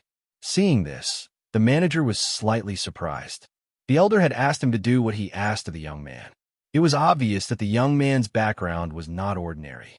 Perhaps he was a disciple of a big family? However, with the power of the black market, they would never show any respect to the disciples of other families. So who was that young man? Although he was curious, he knew that since the elder did not say anything, it was not his place to ask. Therefore, he wrote down the address and told his subordinates to pay attention to whether anyone named Guan Shilin would come over in the next 2 days. As for the elder, he seemed to be lost in thought along the way. He seemed to have seen that youth somewhere before, but he couldn't remember where. In the front row of the arena, Xiao Yihan looked at the youth who had been quietly watching the battle on the stage. He smiled and said, Little brother, have you never seen such a battle before? In fact, these are all professional fighters. The black market also has a rule that they will not harm their lives. Even if they are injured, the black market will also provide treatment. Hearing this, Feng Jiu was slightly surprised. When he glanced at him, he knew why he said this. He couldn't help but smile. Yes, I know. This is the reality of the world. Even if some people don't care, they will still be divided into 3, 6, and 9 classes. He was stunned for a moment, then smiled. That's right. This is the rule of the world. Only strength can speak. The strong survive. The birth of a strong person is not only an individual's glory, but also his family. It will make his family strong, and no one will dare to bully him.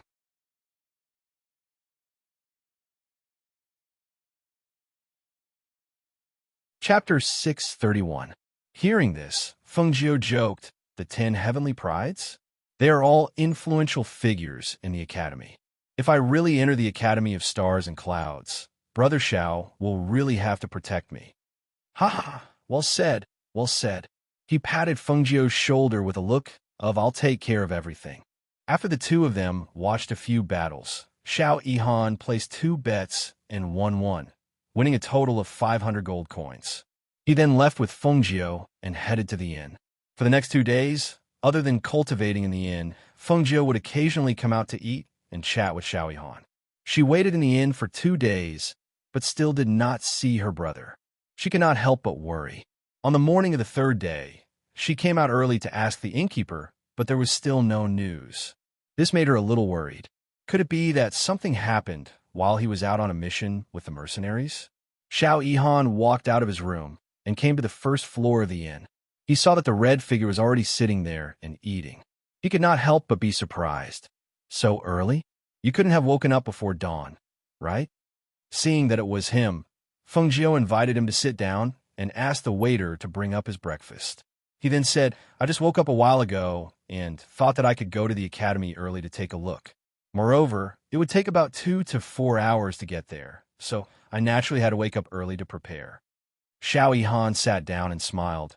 Don't worry, I told someone yesterday that there will be a spirit beast carriage coming to pick us up. We can reach the academy in about 2 hours. He ate the breakfast that the waiter brought up and said, I specialize in spiritual energy, so this report is from the academy.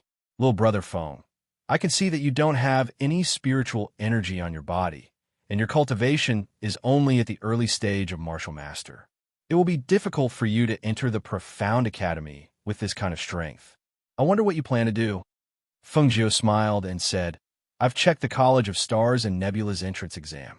It doesn't look at one's strength, but rather one only needs to pass the 3 tests. That's right. This assessment is different.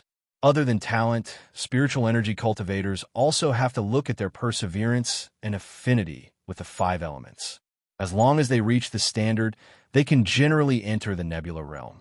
As for the profound strength assessment, I didn't pay much attention to it, but I heard that other than perseverance, it also looks at speed and martial skills.